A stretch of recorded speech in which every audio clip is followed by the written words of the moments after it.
Please come to building block model.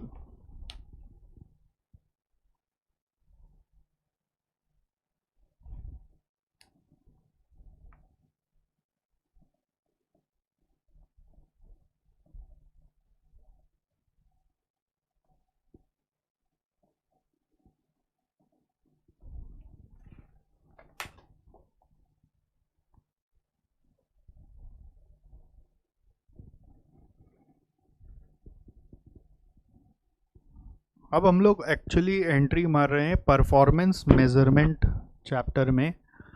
आपके अगर institute mat ने अभी तक सबसे ज़्यादा क्वेश्चंस यदि बनाए हैं तो वो परफॉर्मेंस इवैल्यूएशन चैप्टर में ही बनाए हैं, ठीक है। सबसे ज़्यादा quantity of questions performance evaluation नाम का चैप्टर में ही बना है। उसमें बहुत सारे नए नए मॉडल्स हैं जो पहले हमने कभी नहीं पढ़े थे, जो सिर्फ सी न्यू सिलेबस में इंट्रोड्यूस किया गया था। बिल्डिंग ब्लॉक मॉडल उनमें से एक है। इसके आपको क्वेश्चन मिलेंगे ग्रैब एंड गो करके, वो क्वेश्चन को ज़रूर देख लीजिएगा। बहुत बार वो इंस्टीट्यूट ने MTP RTPs में पूछा है, एग्ज़ाम में अभी तक होल्ड किया हुआ है, आने ही वाला है, पैसा लगता है। तो बिल्डिंग ब्लॉक मॉडल को फिट्जगराल्ड एंड मून मॉडल भी बुलाते हैं। ये एक्चुअली बनाया गया है performance appraisal for service industries के लिए। सर्विस इंडस्ट्री जैसे क्वेश्चन में पढ़ना कि सर्विस इंडस्ट्री है क्या, जैसे वही कोई सोल्यूशन प्रोवाइडर है, मान लीजिए जैसे कोई कोचिंग सेंटर है, कोई मान लीजिए आपका एक कंपनी है, क्वेश्चन अपने पास है जिसमें कोई फूड जॉइंट है, ओके। फिर ऐसा भी हो सकता है कि वो एक कंपनी है जो और घर रेसिडेंशियल एकोमोडेशन सर्विसेज प्रोवाइड करता है, घर देता है लोगों को भाड़े पे रहने के लिए, उसके ऊपर केस स्टडी है। तो ये कह रहा है कि सर्विस इंडस्ट्री का जब परफॉर्मेंस मेजरमेंट करो तो उसमें कुछ हेड्स आप इन्वॉल्व करो, और वो हेड्स को हम लोग कैसे समझेंगे उसके ऊपर बात कर रहे हैं। मतलब ये सब एरियाज पे आप अपना परफॉर्मेंस मेजरमेंट करो। तो बात करें, ध्यान से समझना। पहला है स्टैंडर्ड। स्टैंडर्ड का मतलब क्या हुआ कि आपको अपना बजटेड परफॉर्मेंस सेट करना पड़ेगा।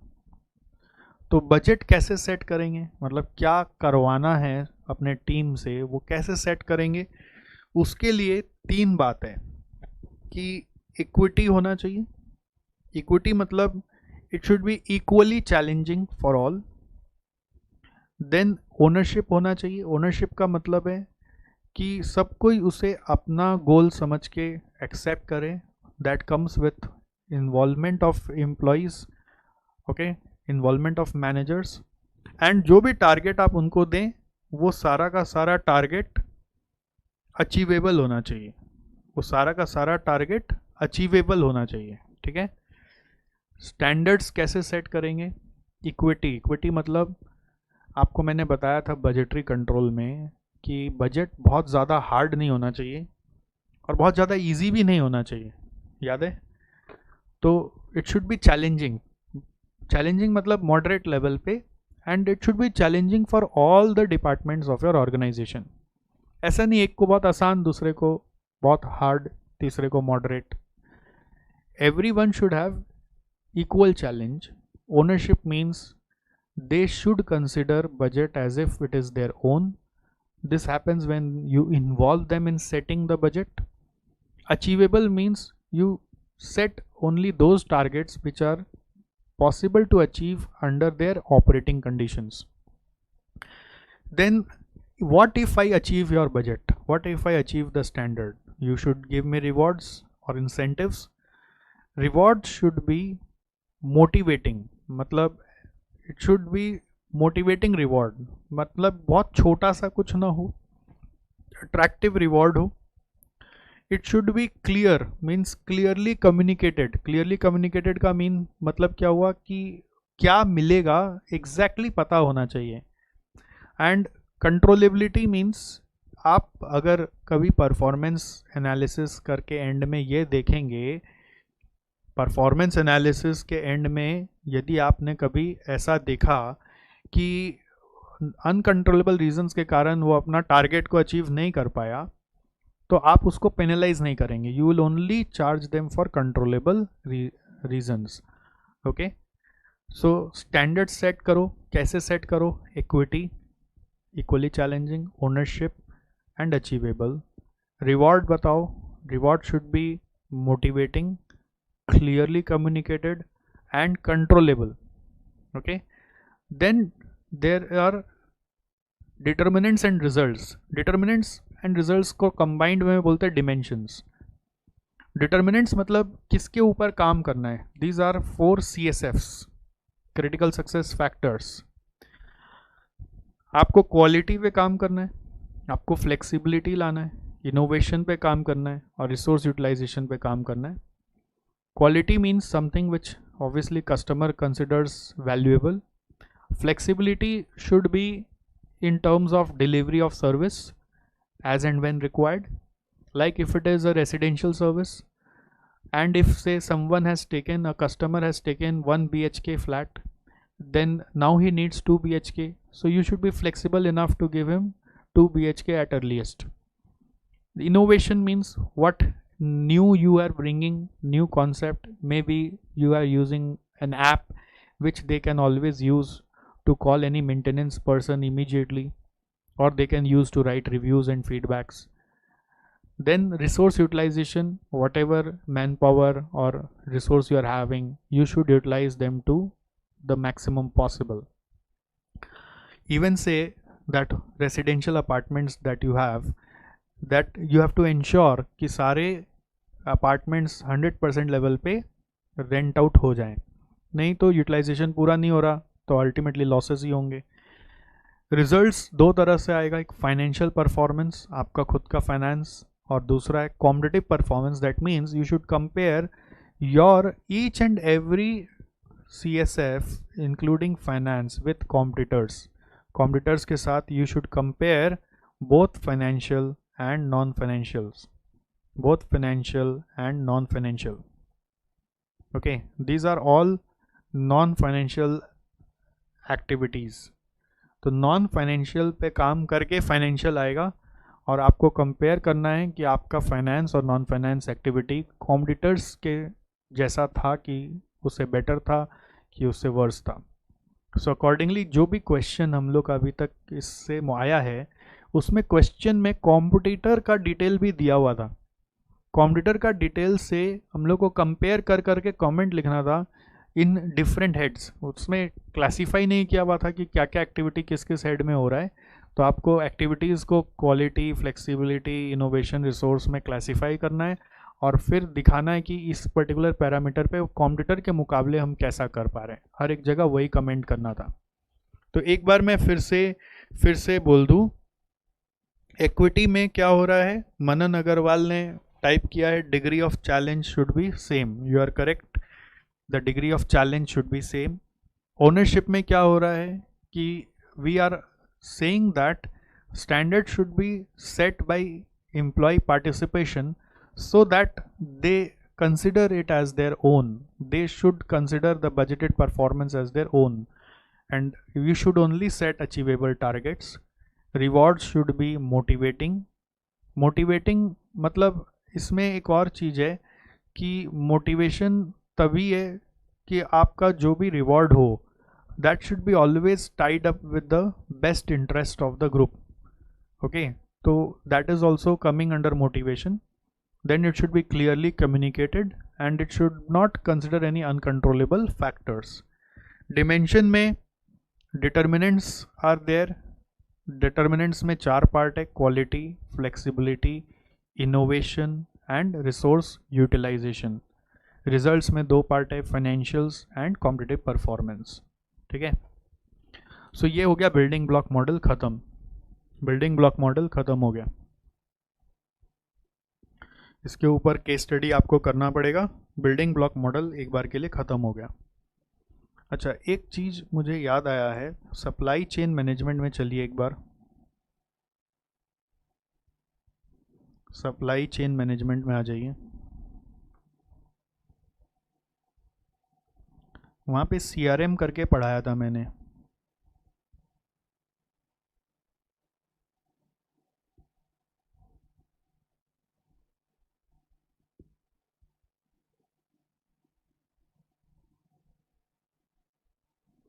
उस पेज में आ जाइए, CRM वाला पेज में।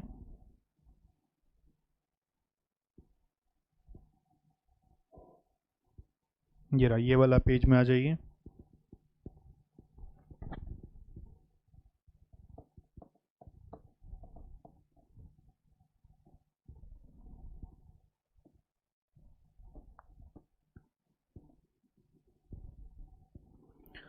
यहाँ पर कस्टमर रिलेशनशिप मैनेजमेंट को CRM बोल रहे थे। Analysis of customer and their behaviour, इसको करने के लिए मैंने बोला था सॉफ्टवेयर्स का साधन लिया जाता है जो कस्टमर के सारे हिस्ट्री को ट्रैक करता है। तो आजकल सॉफ्टवेयर में 3 लेवल्स होते हैं जिसको हम लोग 3 फंडामेंटल एस्पेक्ट्स ऑफ CRM बुलाते हैं। ये इसलिए मैं बता रहा हूँ क्योंकि RTP में एक क्वेश्चन आ गया है इसको लेकर, जिसका जिक्र इंस्टीट्यूट मैट में कहीं नहीं है। 3 फंडामेंटल एस्पेक्ट्स ऑफ CRM।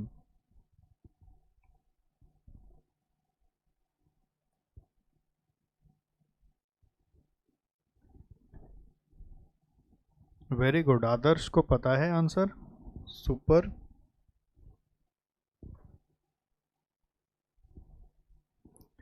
पहला है ऑपरेशनल, दूसरा है एनालिटिकल, तीसरा है स्ट्रेटेजिक और कोलैबोरेटिव।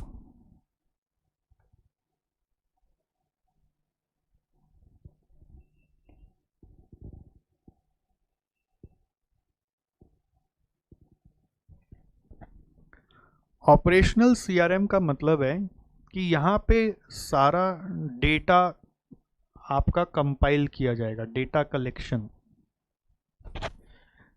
अलग अलग ग्रेड ऑफ कस्टमर्स का अलग अलग तरह से डेटा कलेक्ट किया जाएगा, प्रोफाइलिंग करेंगे, फिर उनका पास्ट ऑर्डर हिस्ट्रीज वगैरह रखेंगे, उनके सारे इंक्वायरीज का डिटेल रखेंगे।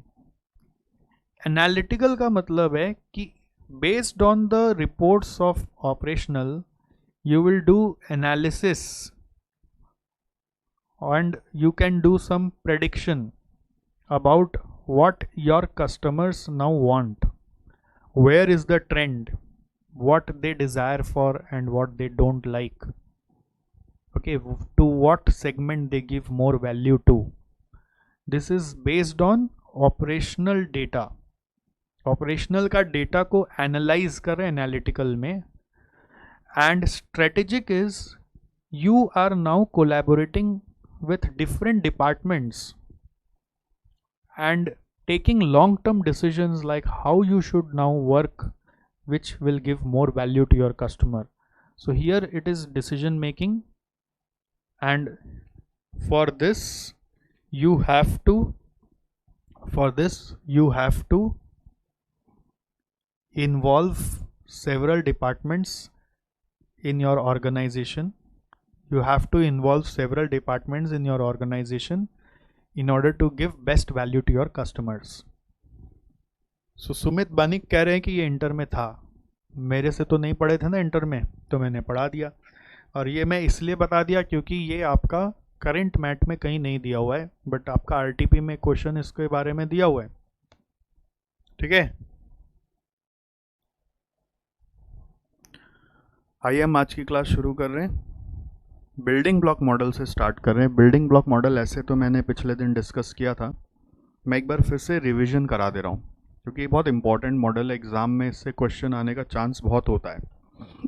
इसके जो भी केस स्टडीज़ हैं, अगर आप अपने केस स्टडीज़ को देखेंगे तो वो सब बहुत लेंदी है, छोटा सा कोई भी नहीं है। तो वो लेंदीनेस लाने के लिए यहाँ पे सामान भी है ना, इतना इसका वेरिएशंस है कि आप आराम से इसमें लेंदी चीज़ लिख भी सकते हो। So what I am going to do is आपको हर एक के बारे में थोड़ा सा लिखा देता हूँ, 2-3 कीवर्ड, जिससे आप भी इसके अगेंस्ट में बड़ा आंसर लिख पाएँ। ठीक है, जैसे मैं ऐसे लाइन ड्रॉ कर करके लिख दूंगा इधर उधर। ठीक है, आप भी फॉलो करके फटाफट मेरे साथ लिख लीजिए। और पुराना जो लिखा हुआ एक बार मैं इसको मिटा दे रहा हूँ।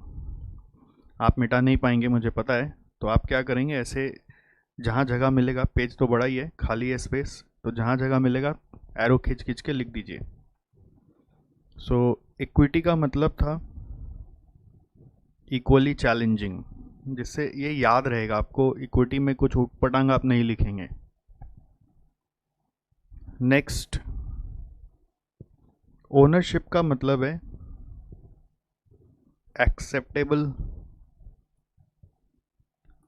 बहुत लोगों की बहुत सारी रकम की क्वेरी आ रही है, ठीक है, हम लोग बाद में ले लेंगे, आप लोग की सारी क्वेरी लास्ट में ले लेंगे।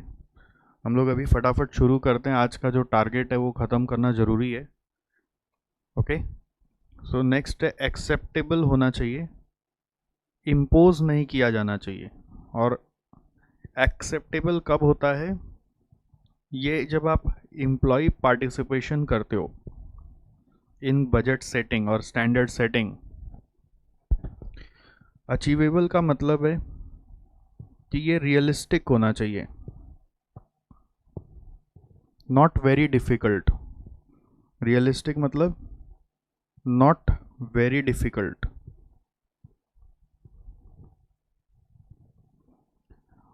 रिवॉर्ड्स में मोटिवेशन के लिए हम लोग लिखेंगे,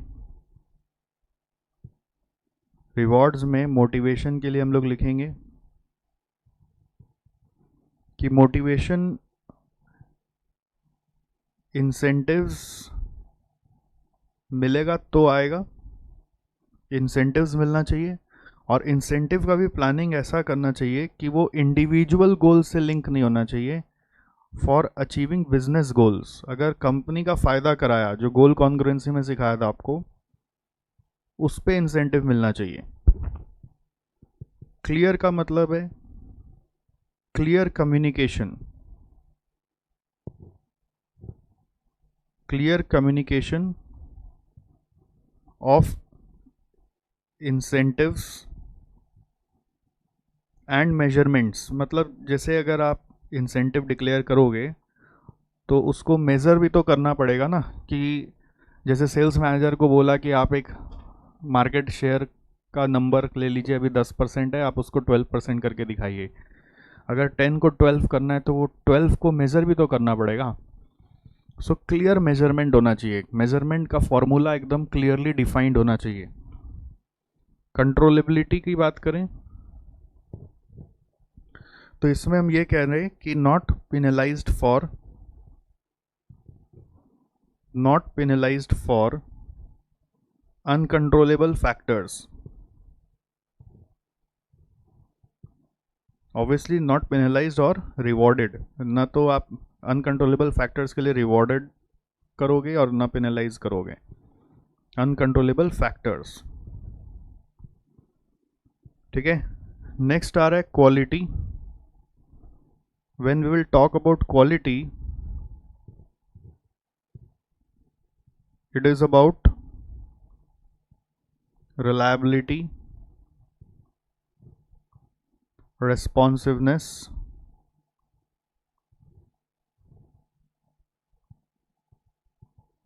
appearance, which can be measured by customers rating, measure by customers rating। ये सारे डिटर्मिनेंट्स का मेजरमेंट चाहिए, KPIs रिक्वायर्ड, ये सारे डिटर्मिनेंट्स में KPI लगेगा। तो इसका KPI customer rating.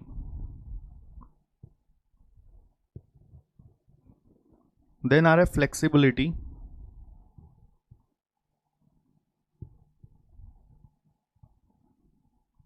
Flexibility is about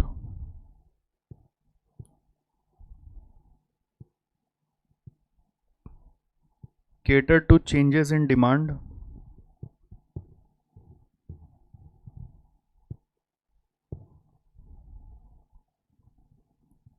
volume, कभी अप एंड डाउन हो रहा है तो उसको मैनेज करना, स्पीड, स्पेसिफिकेशन चेंजेस को केटर करना। और इसका मेजरमेंट हो सकता है जैसे इसका मेजरमेंट हो सकता है number of days to launch a या to meet the new specification. जैसे कोई नया स्पेसिफिकेशन आया तो उसको कितना दिन में आप मीट कर रहे हो, ये इसका केपीआई हो सकता है।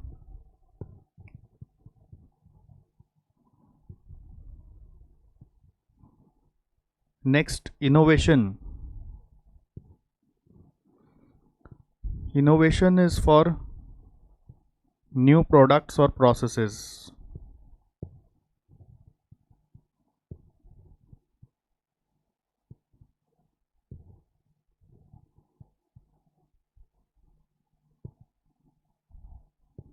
इसका केपीआई हो सकता है number of new products.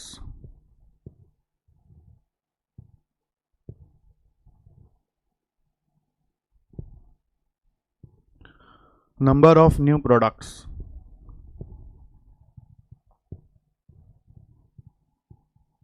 Resource utilisation में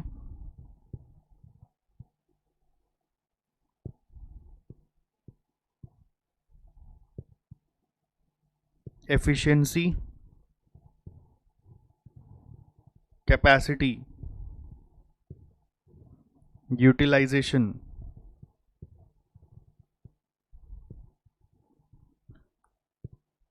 इसका परसेंटेजेस निकाला जा सकता है, एफिशिएंसी परसेंट और कैपेसिटी परसेंट। एफिशिएंसी और कैपेसिटी परसेंट।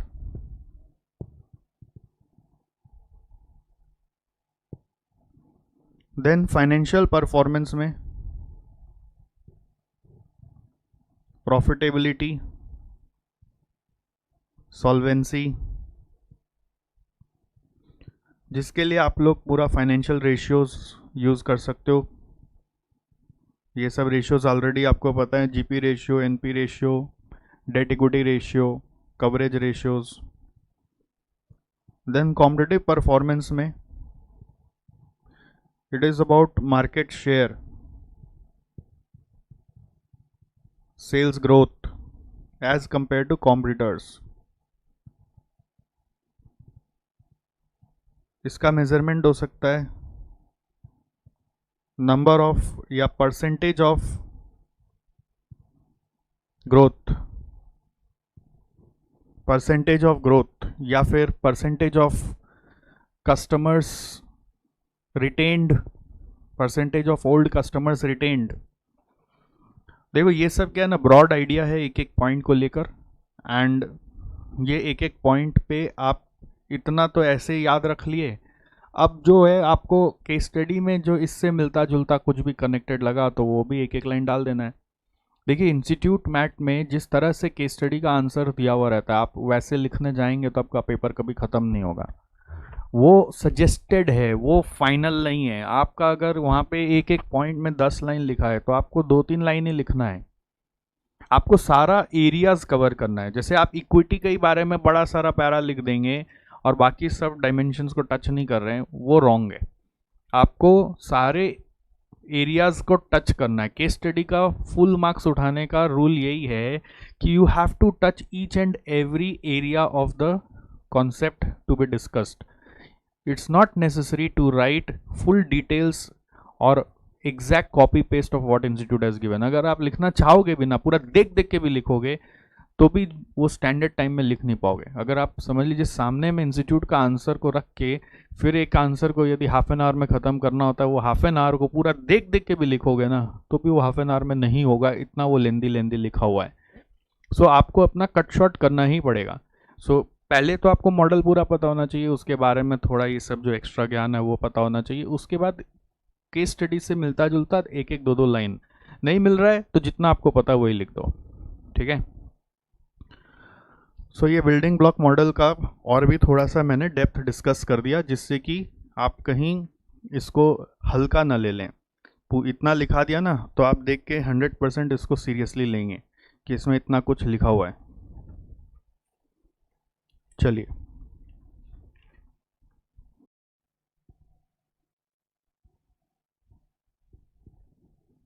परफॉर्मेंस प्रिज्म में आ जाओ।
आइए, परफॉर्मेंस प्रिज्म को लिखा था एंडी नीली एंड क्रिस एडम्स ने। किस लिए? क्योंकि जो भी परफॉर्मेंस मेजरमेंट अभी तक हो रहे थे उसमें मेन ऑब्जेक्टिव चल रहा था कि हम लोग शेयर होल्डर को मेन मान के चलें, और वो हमारा सबसे इम्पॉर्टेंट स्टेक होल्डर है, और शेयर होल्डर को जो चाहिए वो हम उनको देते रहें। आज तक परफॉर्मेंस मेजरमेंट मतलब यही चलता था। फिर क्या हुआ कि बैलेंस स्कोर कार्ड का कॉन्सेप्ट आया जो बोला कि खाली शेयर होल्डर ही क्यों, you should also think about your customers and employees. Customers और एम्प्लॉयज भी आपके इंपॉर्टेंट स्टेक होल्डर्स हैं, उनके लिए भी आप काम करिए। That came in to balance score card. If you just think of shareholders, you tend to run too much after finance, and then finance doesn't come to you. So you should focus more on non-finance activity. You should focus more on what? Non-finance activity. Okay. So now performance prism is saying that we will focus only on that stakeholder from whom we are going to get maximum benefit. हम उसी stake holder पे काम करेंगे ना जो हमें ज़्यादा benefit देगा, चाहे वो शेयर होल्डर हो, या वो एम्प्लॉयज़ हो, या वो कस्टमर हो, या गवर्नमेंट हो, या कोई सोसाइटी एट लार्ज हो। It can be any stakeholder. We should work maximum with those stakeholders whose contribution to the company is maximum. So how to think about that, how to structure that, so that comes in performance prism. So prism में 5 face होते हैं, prism का 5 face होता है। Okay,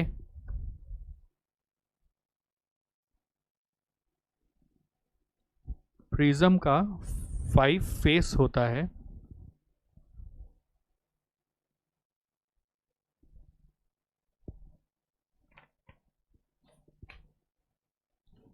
क्या कह रहे हैं? बोल रहे हैं कि कुछ अलग है आपका। अलग क्या है?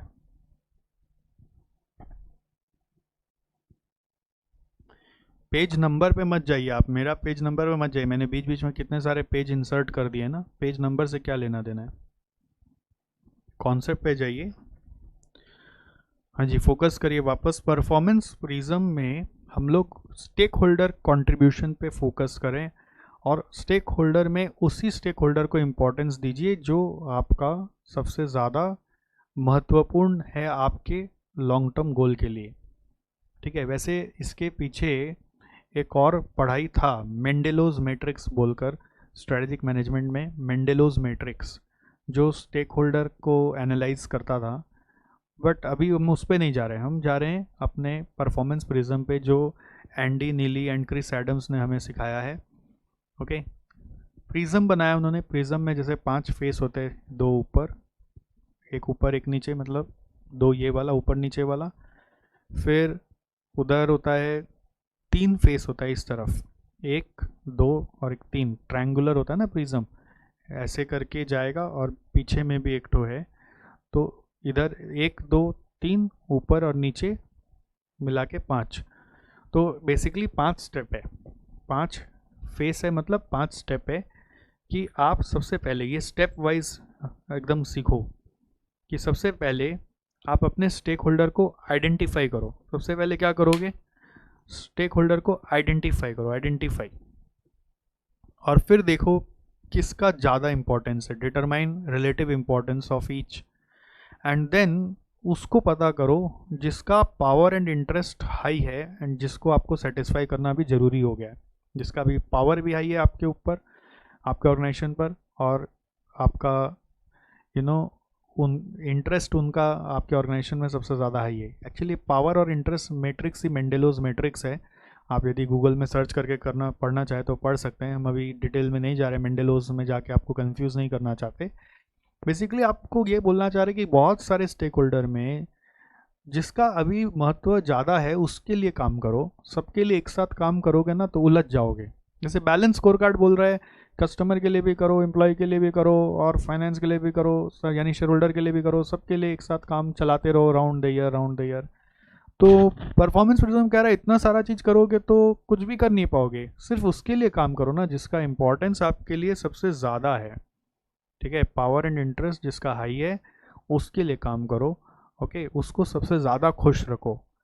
और अब आपको जैसे पता चला कि आपके यहाँ एम्प्लॉय अभी सबसे ज़्यादा इम्पॉर्टेंट स्टेक होल्डर बना हुआ है, ओके, तो आपको पता करना पड़ेगा कि आप अभी उस एम्प्लॉय के लिए क्या क्या काम करेंगे, और आपको पता करना पड़ेगा कि अभी उसके स्टेटस में क्या हो रहा है।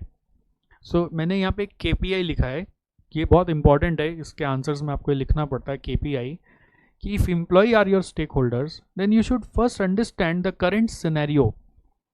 This is for current scenario, okay. Current scenario में आप जानो कि एम्प्लॉय टर्नओवर रेट क्या है, उनका एम्प्लॉयमेंट ड्यूरेशन कितना है, कितना दिन वो टिकते हैं आपके यहाँ पर, कितना बार स्ट्राइक्स हो रहा है, करेंट सिनेरियो को जानिए, जिससे आपको पता चलेगा कि how this are impacting your strategy, how these are impacting your goals. Then you have to identify stakeholders contribution means identify the contribution required, ठीक है, from your stakeholders। we say हम उनके लिए कुछ करेंगे तो वो बदले में हमारे लिए क्या करेंगे, it's a quid pro quo relationship, give and take relationship। अगर हम किसी एम्प्लॉय के लिए इतना बुद्धि लगाएंगे, किसी एम्प्लॉय मतलब पूरा एम्प्लॉय कम्युनिटी के लिए करेंगे जो करेंगे, अगर हम उतना रिसोर्स लगाएंगे, बुद्धि लगाएंगे कि उनके लिए कुछ अच्छा करते हैं, तो बदले में वो हमें क्या देगा वो हमें सोचना जरूरी है। क्विड प्रो क्यो क्या है, बदले में क्या, ठीक है। So identify the contribution required from the stakeholders in return of steps taken for their satisfaction. आपने जो जो स्टेप्स लिया होगा, आप जो स्टेप्स लेंगे उनके लिए, उसके बदले में आपको उनसे क्या उम्मीद है।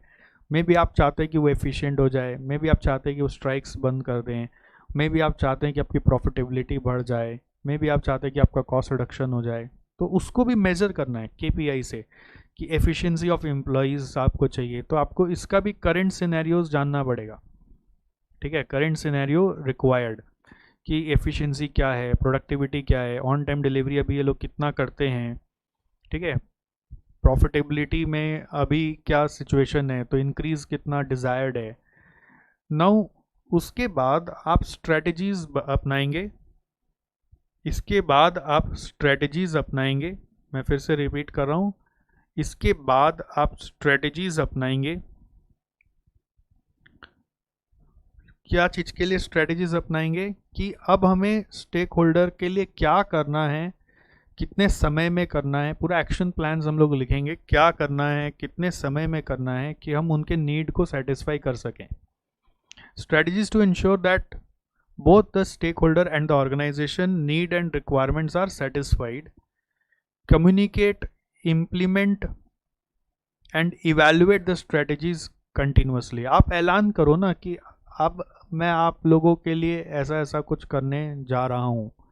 ओके, तो आपको ये देखना है कि स्ट्रेटजीज में आपने अनाउंसमेंट किया, may be employee welfare, may be आप एक एरिया पकड़ लो, एम्प्लॉय रेम्यूनरेशन सिस्टम पे हम काम करेंगे, that will be strategy. Strategy is a broad aspect, ठीक है। मैं एम्प्लॉय रेम्यूनरेशन सिस्टम को बदल रहा हूँ, ठीक है, या एम्प्लॉय के वर्क टाइम को लेके मैं प्लानिंग कर रहा हूँ, वर्क टाइम को लेकर। तो आप कुछ एरिया पे काम करो, या फिर आप हो सकता है दोनों पे काम करो। मैं वर्किंग कंडीशंस यानी work time as well as remuneration पे काम कर रहा हूँ, तो वो स्ट्रेटेजी होगा।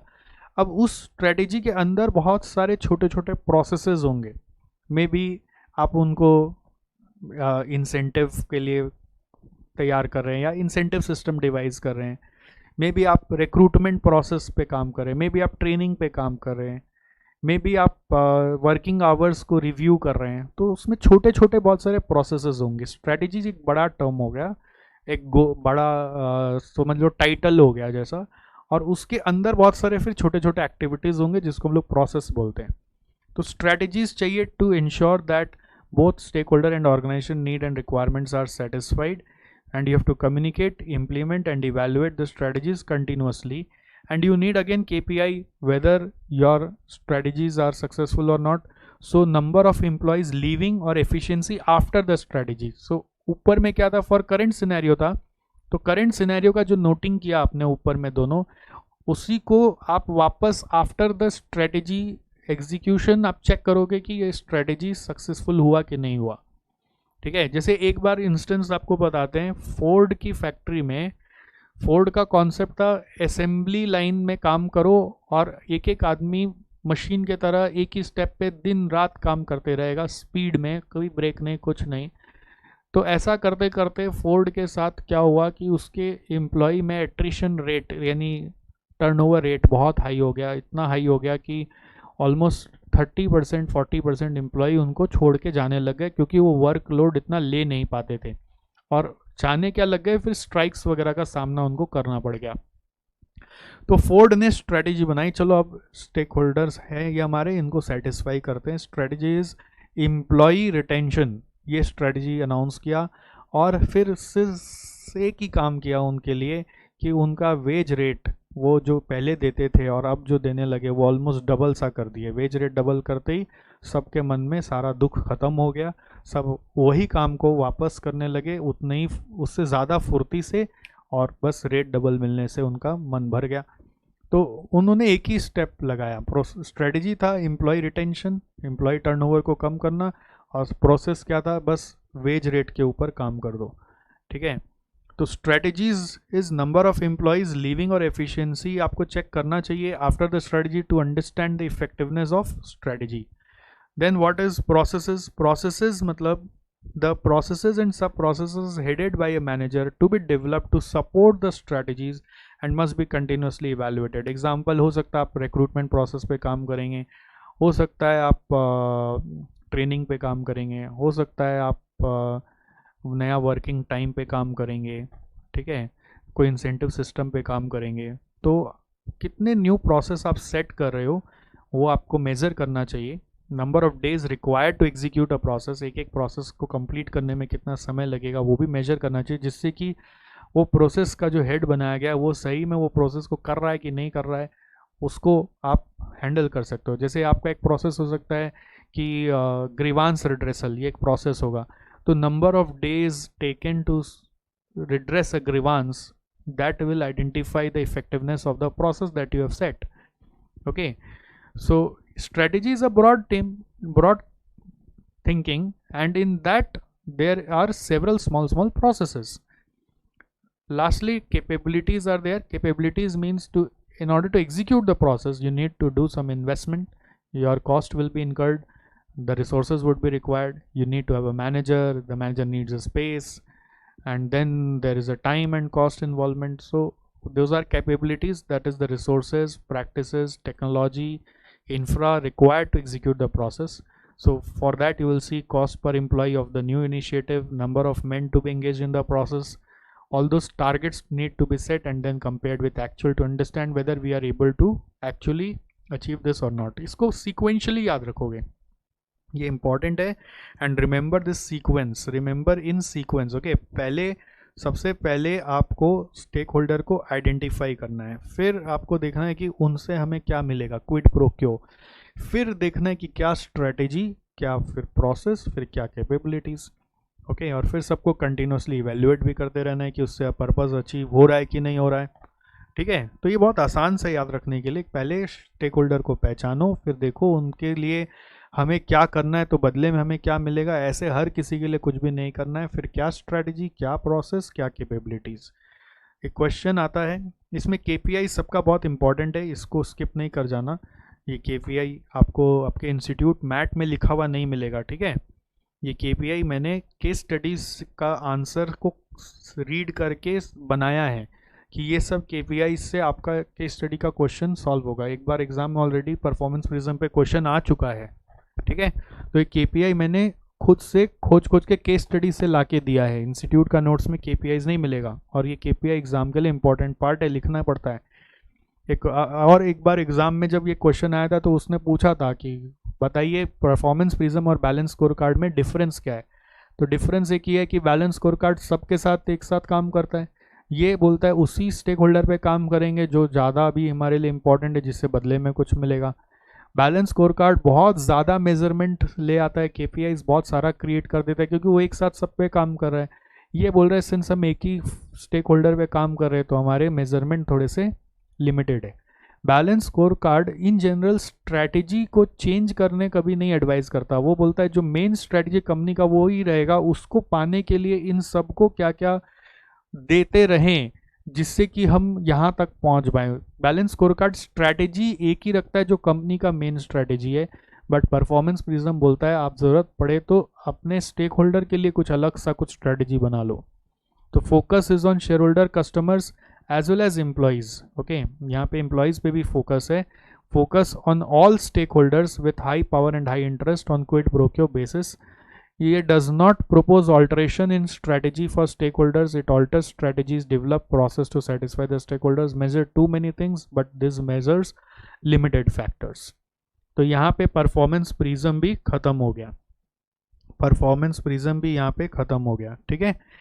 सो first is your strategy, okay, sorry, first is your stake holder identification, second is your contribution, क्या मिलेगा, third is your strategy, fourth is your process, and last is your capabilities. So performance prism is over, and with this I am concluding today's session. The remaining portions will take up next day. Okay, so let us close the session today. If you have any questions you can ask me. Do revise once before you actually start the tomorrow's session. आप ये सारा एक बार revise कर लीजिए, और अगर आपका case studies अभी नहीं पढ़ा हुआ है तो इससे जुड़े हुए जो केस स्टडीज़ हैं आज ही उनको पढ़ लीजिए, और अगर पढ़ा हुआ है तो एक बार फिर उन पे नज़र डाल लीजिए कि उसमें जो टर्म्स थे वो यहाँ पे जो लिखे हुए हैं उससे मैच हो रहे हैं कि नहीं हो रहे हैं, ठीक है। ओके, बीएससी और performance prism which is better, there is a question from Parth Goyal. दोनों ही अपने जगह पर सही है, दोनों में बेटर वाला कोई कंपैरिजन नहीं है। बीएससी बहुत ज़्यादा काम करा रहा है, परफॉर्मेंस प्रिज्म स्पेसिफिकली एक ही स्टेक होल्डर पे काम करा रहा है। सो डिपेंड करता है आपका ऑर्गेनाइजेशन क्या अभी स्केल पे है कि आपको सबके लिए काम करना है, या फिर आपको एक बार क्विड प्रो क्यो के बेस पे सिर्फ एक ही स्टेक होल्डर पे काम करना है, वो डिपेंड करता है। दोनों मॉडल अपने जगह पर सही है। ओके, चलिए, great coverage today, yeah we covered lot of topics today, and because it was not because of me, because of the topic nature itself, the topic were small only, those were only left, so we could cover everything. But my idea is performance measurement में बहुत सारे questions हैं, बड़े बड़े questions हैं, आपको देखना शुरू कर देना चाहिए। केस स्टडी उसका फटाफट सॉल्व करिए। केस स्टडीज़ यदि आपके हाथ में नहीं है तो इंस्टीट्यूट मैट ले लीजिए, उससे सारे केस स्टडीज़ फटाफट घुमाइए। और यदि इंस्टीट्यूट मैट में सारा एक्यूमुलेटेड आपको एक जगह नहीं दिख रहा है, आरटीपी एमटीपी में भी कई सारे हैं, तो आपको दिव्य जड़ी बूटी बुक रेफ़र करना पड़ेगा एससीएम का। ओके, चलिए, थैंक यू सो मच। चलिए आगे बढ़ रहे हैं हम लोग, परफॉर्मेंस पिरामिड में आ रहे हैं। Performance pyramid cross and lynch ने लिखा था, ठीक है, इन 1991। अब ऐसे कोई एग्ज़ाम का क्वेश्चन नहीं आता, ये जस्ट आपको थोड़ा सा प्रॉपर इम्फेसिस देने के लिए बताता हूँ मैं। ओके, जैसे बिल्डिंग ब्लॉक में मैंने देखा है ऐसा क्वेश्चंस जहाँ पे लिखा है according to Fitzgerald and Moon model, तो फिट्जगेराल्ड एंड मून मॉडल वहाँ पे नाम याद रखना पड़ेगा।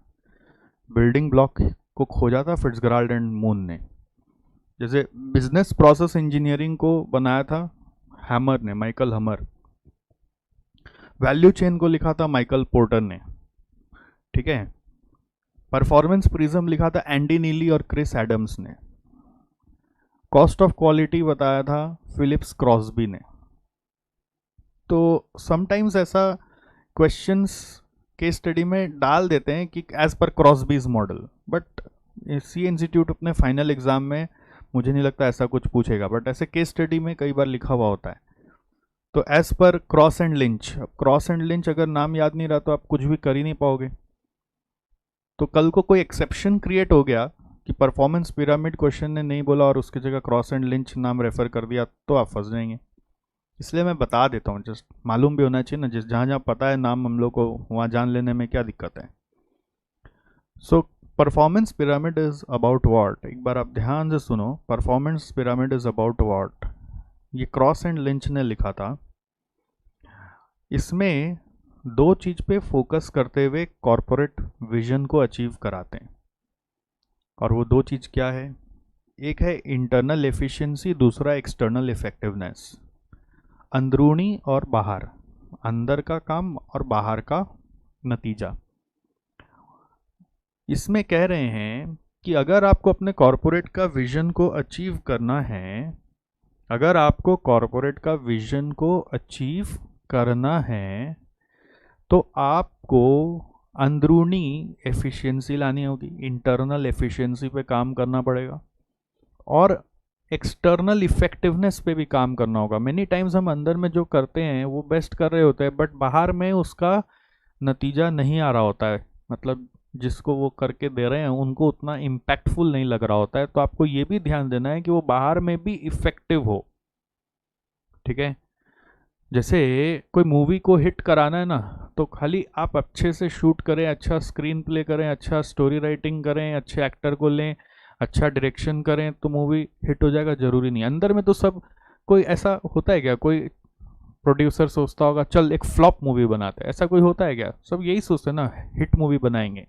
बट काम पूरा मन तन धन से ही करते हैं, सब कुछ लगा के वो लोग करते हैं, बट जब मूवी रिलीज होती है एक्सटर्नल इफेक्टिवनेस में वो खत्म हो जाता है, फ्लॉप हो जाता है, तो सारा किया कराया हुआ इंटरनली वेस्ट हो जाता है।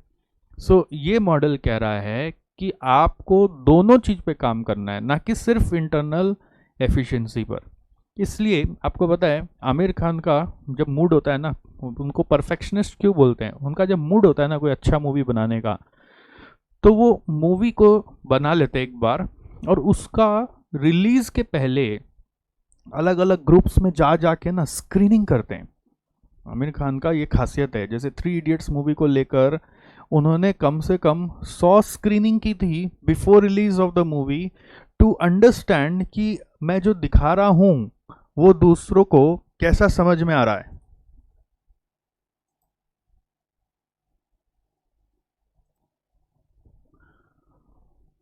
आमिर खान ने खुद एक बार अपने इंटरव्यू में बोला था, he said himself in an interview that before say making of launching of movie 3 idiots, release of movie 3 idiots, we did multiple screening to take reviews of our spectators, and वो जो criticism निकालते थे ना, उसके हिसाब से वो वापस सीन को रीशूट करते थे और फिर मूवी में डाल के फिर से रिव्यू लेते थे।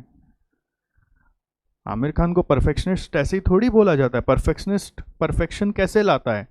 वो इंटरनल के साथ साथ एक्सटर्नल इफेक्टिवनेस पे काम करता है। Even in Dangal became such a hit just because of this kind of perfectionist. ऐसा नहीं होता कि कोई मूवी में हमने फर्स्ट टाइम इंटरनली जो बनाया और वो ऐसा बना दिया कि एक बार में पसंद आ जाएगा। तो they do multiple screening with multiple type of people, कि कॉलेज स्टूडेंट्स के साथ करते हैं, उनको क्या अच्छा लग रहा है, जैसे कि स्कूल स्टूडेंट्स के साथ करते हैं, तो फिर मज़दूरों के साथ करते हैं, तो फिर बिजनेसमैन के साथ करते हैं, तो फिर फिल्म मेकर्स के साथ करते हैं। उनके रिव्यूज़ को प्रॉपरली लेकर वो फिर से सीन शूट करके, फिर से स्टोरी को रीराइट करके, फिर से शूट करके एक मूवी निकालते हैं। और ऐसा ही हॉलीवुड का तो ये ट्रेंड ही है, बहुत सारा हॉलीवुड का टॉप मूवीज़ इसी तरीके से बनता है। एक बार में इतना परफेक्शन अदरवाइज आएगा कैसे? तो यहाँ पे हम लोग यही चीज़ पे इन्फोसिस कर रहे हैं कि आप इंटरनल एफिशिएंसी के साथ साथ एक्सटर्नल इफेक्टिवनेस पे काम करिए, सिर्फ इंटरनली मत सोचिए। और काम करने का जो फ्लो होगा, वो फ्लो आपका एक पिरामिड में विजुअलाइज किया जा सकता है। पिरामिड में पहले तो फाउंडेशन होगा और फिर एकदम टॉप होगा। टॉप मतलब कॉरपोरेट विजन, और फिर नीचे में जो फाउंडेशन है उसमें दो काम है, एक इंटरनल एफिशिएंसी और दूसरा एक्सटर्नल इफेक्टिवनेस। पहला है इंटरनल एफिशिएंसी और दूसरा है एक्सटर्नल इफेक्टिवनेस। पहला है इंटरनल एफिशिएंसी और दूसरा है external effectiveness. Okay, now internal efficiency पे काम कैसे करते हैं? सब कुछ एक दूसरे से कनेक्टेड है। आप ये पिरामिड को विजुअलाइज करिए कि पहले तो आपको अपना ऑपरेशंस पे ही काम करना है। ऑपरेशंस पे किस दो चीज़ पे काम करोगे? साइकिल टाइम पर और वेस्ट रिडक्शन पर। साइकिल टाइम को रिड्यूस करो और वेस्ट को रिड्यूस करो। ओके, और एट द सेम टाइम दूसरों को भी लगे, यानी बाहर वालों को भी लगे कि आप उनके लिए कुछ करो, इसलिए क्वालिटी पे भी काम करेंगे और डिलीवरी पे भी काम करेंगे। बिकॉज बाहर वाले आपको यही दो पैरामीटर से जज कर रहे होते हैं कि आप अंदर में कितने अच्छे हो। ठीक है, जब आप ये दोनों पे काम करोगे, इधर साइकिल और वेस्ट पे, तो आपकी प्रोडक्टिविटी हाई हो जाएगी। उसी तरह से जब आप क्वालिटी और डिलीवरी पे काम करोगे तो कस्टमर सेटिस्फाई होगा, कस्टमर सेटिस्फैक्शन आएगा। अगर आप कस्टमर सेटिस्फैक्शन और प्रोडक्टिविटी के साथ फ्लेक्सिबिलिटी इनकॉर्पोरेट कर देते हो, फ्लेक्सिबिलिटी एज इन आपका वही कि कस्टमर जैसा चाहे वैसा प्रोडक्शन में कर पाते हैं क्या, स्पेसिफिकेशन चेंजेस को एकोमोडेट कर पाते हैं, सीजनल राइज इन डिमांड, आप सर्ज इन डिमांड को आप कैसे इजीली मीट कर पाते हैं और हर सिनेरियो में अपने आप को सस्टेन कर पाते हैं कि नहीं। सो वो फ्लेक्सिबिलिटी यदि आप डाल देते हो तो आपका फाइनेंशियल्स भी सही हो जाता है और मार्केट मतलब मार्केट शेयर भी बढ़ना शुरू हो जाता है, जो किसी भी कंपनी का मेन गोल होता है फाइनेंस और नॉन फाइनेंस टर्म्स में। ओके, एंड ये दोनों जब अचीव हो जाता है तो कॉरपोरेट का विजन अचीव होने लग जाता है। इन जनरल हमने कहा है कि ये जो एक्सटर्नल इफेक्टिवनेस वाला साइड है ना, ये सारा नॉन फाइनेंशियल है। ओके, और ये इंटरनल एफिशिएंसी वाला जो साइड है ये सारा का सारा फाइनेंशियल्स है। इस तरफ फाइनेंशियल्स है इसलिए उसका कलर चेंज किया हुआ है, और उस तरफ नॉन फाइनेंशियल है उसका कलर वाइट रखा गया है। तो फाइनेंशियल नॉन फाइनेंशियल दोनों पे काम करोगे तो आपका लक्ष्य अचीव होगा।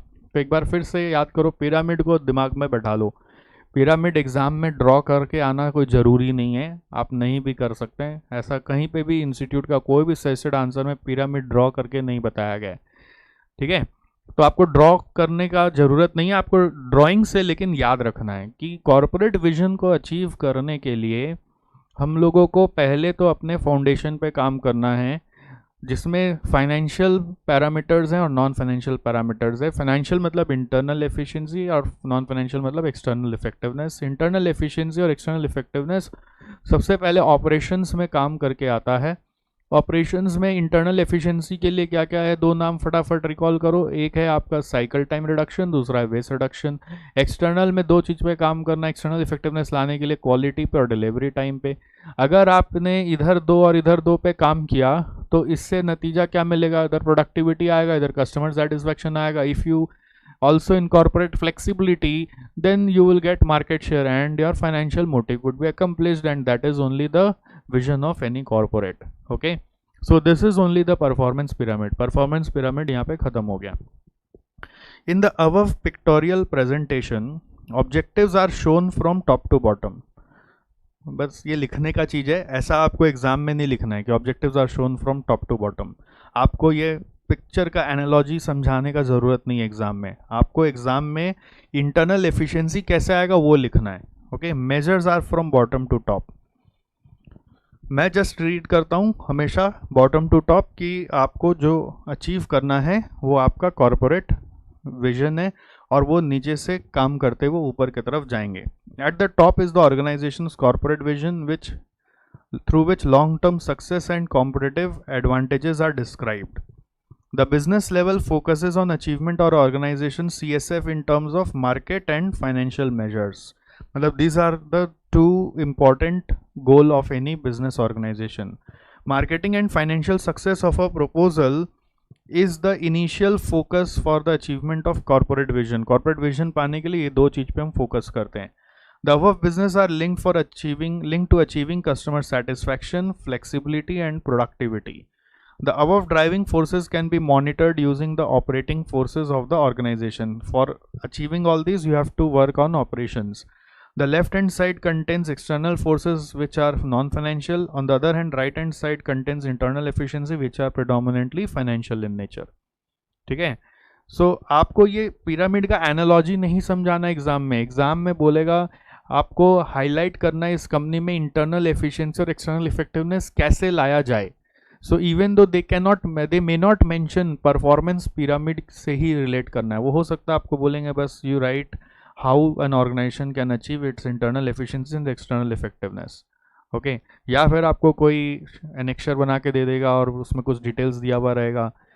ठीक है, जैसे क्वालिटी के रिलेटेड कोई केपीआई दिया हुआ है, साइकिल टाइम रिलेटेड कुछ केपीआईज दिए हुए हैं, वेस्ट रिलेटेड दिया हुआ है, डिलीवरी का ऑन टाइम हो रहा है कि नहीं हो रहा है उसका कुछ नंबर्स दिया हुआ आपको, और उसको स्टडी कर करके आपको बताना होगा कि वो लोग डिलीवरी ऑन टाइम कर पा रहे हैं कि नहीं, क्वालिटी अचीव हो रहा है कि नहीं, साइकिल टाइम दिया हुआ होगा तो उससे बताना होगा कि वो एफिशिएंट हुए हैं कि नहीं, वेस्ट से दिया होगा तो बताना होगा कि डिफेक्ट्स कम हुआ है कि नहीं, प्रोडक्टिविटी मतलब कितना जल्दी आप आउटपुट बना पा रहे हैं, वो उसके बारे में कोई मेजरमेंट भी दे सकता है. उसको देख देख के आपको एक एक लाइन लिखना पड़ेगा कि इससे पता चल रहा है कि प्रोडक्टिविटी भी इंप्रूव हुआ है, इससे पता चल रहा है कि फ्लेक्सिबिलिटी है, इससे पता चल रहा है कि कस्टमर सेटिस्फाई हो रहा है, इससे पता चल रहा है कि मार्केट शेयर इंप्रूव हुआ है, इससे पता चला है कि इनका फाइनेंशियल भी अच्छा हुआ है. सो फाइनेंशियल अच्छा होने का और मार्केट शेयर इंप्रूव होने का कारण है कि इन लोगों ने ये सब चीज़ों पर काम किया है.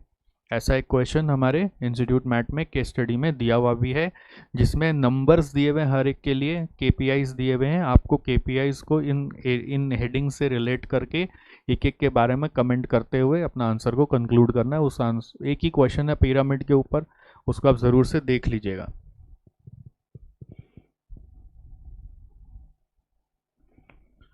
अनुज अग्रवाल कह रहे हैं कि इसको याद रखने का सबसे अच्छा तरीका है Zomato delivery, only 2 parameter quality and delivery.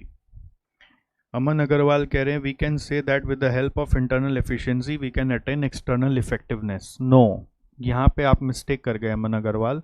It's not that internal efficiency से हम एक्सटर्नल इफेक्टिवनेस ला रहे हैं. यहाँ पे हम कह रहे हैं कि आप दोनों पे काम कर रहे हैं. इंटरनल एफिशिएंसी के साथ साथ आप एक्सटर्नल इफेक्टिवनेस में भी काम कर रहे हैं. एक्सटर्नल इफेक्टिवनेस लाने के लिए पैरामीटर्स अलग हैं, क्वालिटी, डिलीवरी, और इंटरनल एफिशिएंसी लाने के लिए पैरामीटर्स अलग है, साइकिल टाइम और वेस्ट. जैसे सोचो इंटरनल एफिशिएंसी के एग्जांपल सोचो, मैं एसजीसी चला रहा हूँ तो मेरे यहाँ पर समझिए वेस्ट नहीं होता है. फॉर इंस्टेंस मान लीजिए एक माइक्रोफोन है, ये माइक मैं जिसमें आपको पढ़ा रहा हूँ, इसको यूज़ करने के लिए हमें बैटरीज चाहिए होती हैं. तो ये बैटरीज हैं, यहाँ पर देखिए बैटरी का पैकेट दिख रहा है ड्यूरासेल का. तो अब कुछ ऐसे ऑर्गेनाइजेशन होते हैं जिसमें मैंने देखा कि एवरी क्लास होगी उसके बाद वो लोग बैटरी चेंज कर देंगे. बैटरी में एनर्जी है तो भी उसको वो बोलते हैं नहीं, नया क्लास में हमको रिस्क नहीं लेना, हमको नया बैटरी डालना है. और मैं ऐसे नहीं करता हूँ. मैं बोलता हूँ जब ये जवाब दे देगा तब मैं नया बैटरी लगाऊंगा. बीच में क्लास को रोकना पड़े तो भी कोई ख़ास बात नहीं है, मैं बैटरी का पैसा बचाऊंगा. तो ये क्या, मैं वेस्ट पे काम कर रहा हूँ. बट इट डजेंट मीन मैं वेस्ट रिडक्शन कर रहा हूँ तो एक्सटर्नल इफेक्टिवनेस बढ़ रहा है. आप बोलेंगे वाह वाह वाह वाह क्या पढ़ाते हैं, एक बार में पास समझ में आ जाता है. अरे भाई, बैटरी का पैसा बचा रहा हूँ तो इसका मतलब मेरे पढ़ाने से कोई एक बार में पास हो जाए ऐसा ज़रूरी थोड़ी है. तो मेरे को एक्सटर्नल इफेक्टिवनेस के लिए अलग से एफर्ट लगाना पड़ेगा. इट इज़ नॉट दैट मेरा वेस्ट रिडक्शन से एक्सटर्नल इफेक्टिवनेस ऑटोमेटिक आएगा, ऐसा नहीं है. एक्सटर्नल इफेक्टिवनेस के लिए आपको अलग काम करना पड़ता है. ठीक है. सो मेरे को मेरे स्टूडेंट्स का रिजल्ट लाने के लिए ऐसे रिवीजन क्लास लेने पड़ते हैं, ऐसे समरी बुक्स बनाने पड़ते हैं. ये क्या कर रहा है, ये एक्सटर्नल इफेक्टिवनेस पे काम कर रहा है. इसी को हम लोग क्वालिटी बोल सकते हैं. ठीक है, क्वालिटी एंड डिलीवरी से कस्टमर सेटिस्फैक्शन मिलता है जिससे मार्केट शेयर बढ़ता है, यस ये आप बोल सकते हो। बट इंटरनल एफिशिएंसी से हमारा क्वालिटी डिलीवरी अच्छा हो जाएगा ऐसा ज़रूरी नहीं है। Okay, pyramid is over, pyramid is over. KPIs needed for all the objectives, yes very much KPIs are needed, you are correct Dipesh. KPIs are needed for all the objectives. You need KPIs for, you can say, all of the headings that are being discussed here. और ये KPIs बहुत simple से होते हैं quality के लिए, जैसे कि मे बी आपका आप नंबर ऑफ डिफेक्ट्स पता कर सकते हो, डिलीवरी के लिए ऑन टाइम डिलीवरी का परसेंटेज पता कर सकते हो, cycle time is basically measurable in terms of number of days, waste is कितना वेस्ट हो रहा है आउट ऑफ कितना, तो परसेंटेज ऑफ वेस्ट आप निकाल सकते हो। प्रोडक्टिविटी मीन्स कि कितने दिन में काम खत्म हो रहा है, आउटपुट इनपुट आउटपुट रेशियो को प्रोडक्टिविटी बोल सकते हो। कस्टमर सेटिस्फैक्शन कस्टमर रिव्यू से, रेटिंग से पता चल सकता है। Flexibility means number of days to cater to the changes in specification, उससे पता चल सकता है। मार्केट शेयर सेल्स ग्रोथ से पता चल सकता है। फाइनेंशियल प्रॉफिटेबिलिटी रेशियो से पता चल सकता है। तो सबका KPI मैंने मुँह ज़बानी बोल दिया, बहुत आसान सा होता है। तो आप क्या कर सकते हो, मैं आपको बोला ना इसका क्वेश्चन एक अपने क्लास अपने DJB बुक में भी है, केस स्टडीज़ बुक में भी है, इंस्टीट्यूट मैट में भी, आप उसका एक ही क्वेश्चन है, इसको एक बार देख लोगे तो आपको सब समझ में आएगा कि सबका KPI क्या और उसका आंसर लिखने का स्टाइल क्या है। ठीक है, okay. Performance measure in non profit sector, performance measure in non profit sector. Now इसको शुरू करने के पहले कुछ नोट्स लिखना ज़रूरी है। इस नोट्स का नाम है की challenges in performance measurement of not for profit sector. चलिए लिखे, की challenges in performance measurement of not for profit sector. ये रट लेंगे एकदम, की चैलेंजेस को रटना जरूरी है। पहला, benefits can not be quantified. The question is why.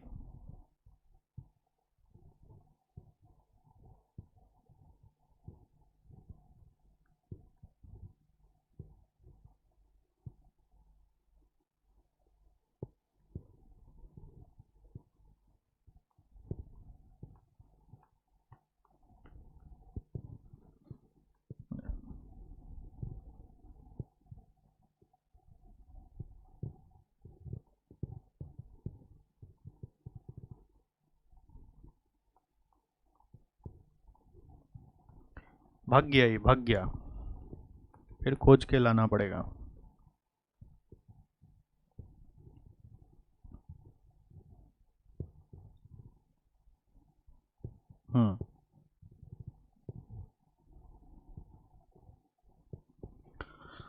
आइए, पहला पॉइंट है performance measurement in non profit sector के लिए। Performance measurement in non profit sector के लिए पहला पॉइंट है benefits can not be quantified.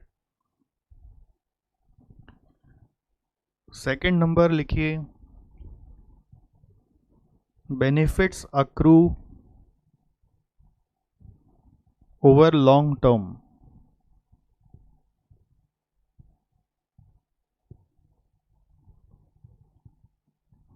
Third point लिखिए,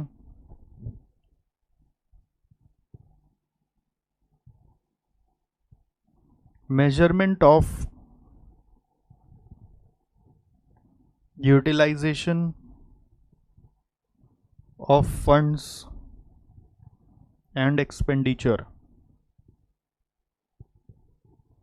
नंबर 4 लिखिए, मल्टीपल ऑब्जेक्टिव्स।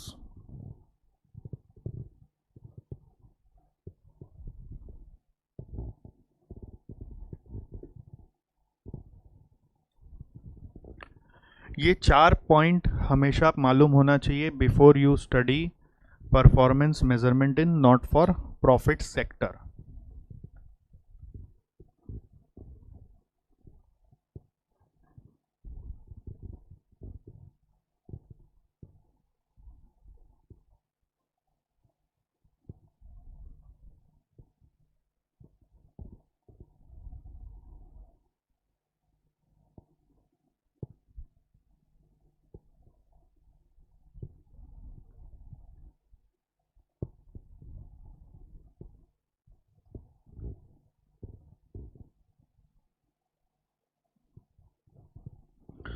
पंकज वर्मा कह रहे हैं थोड़ा स्लो। मैं तो रुका हुआ ही हूँ आपके लिखने के लिए।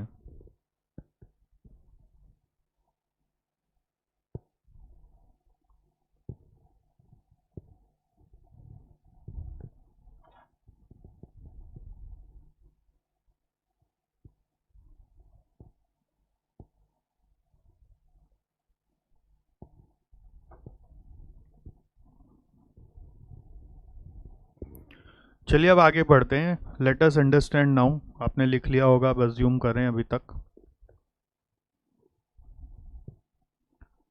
Performance measurement in not for profit sector. Not for profit sector का सबसे बड़ा समस्या यही है कि वो प्रॉफिट नहीं कमा रहा है। ये जो इसका नेचर है, यही इसका सबसे बड़ा समस्या है। तो इसमें सबसे बड़ा चैलेंज इम्पोज इसीलिए हो जाता है कि सिंस इसको प्रॉफिट नहीं कमाना है, तो पता कैसे चलेगा कि ये जो कंपनी है जो नॉट फॉर प्रॉफिट के लिए चलाया जा रहा है वो अच्छा परफॉर्म कर रहा है कि नहीं कर रहा है। राइट। सो अच्छा परफॉर्म कर रहा है कि नहीं कर रहा है, इसको इन जनरल हम लोग नंबर्स से ही मेज़र किए।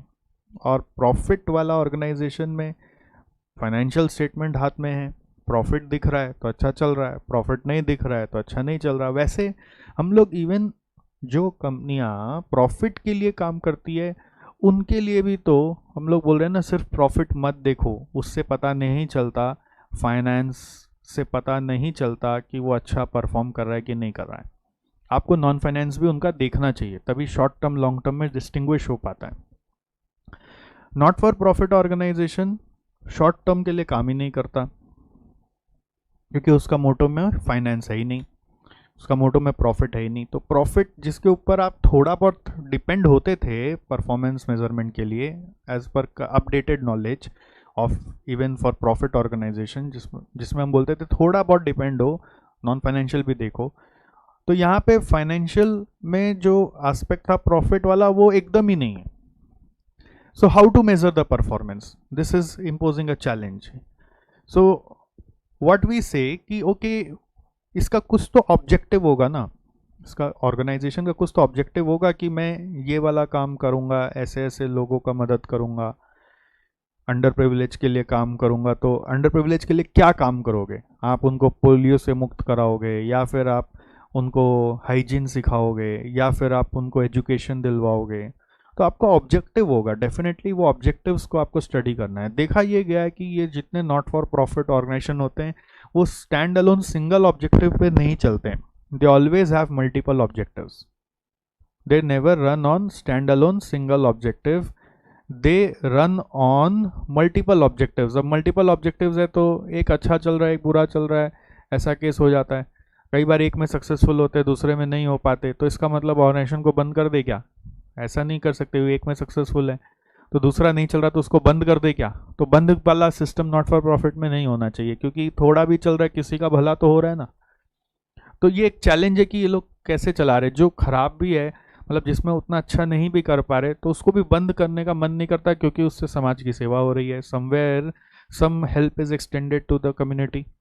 सो they are having multiple objectives, there short term aspect is not there only. Short term aspect मतलब financial aspect, so financial aspect is not there, so all their goals are related with long term, and when too much long term aspect is there, it is very tough to ascertain their performance.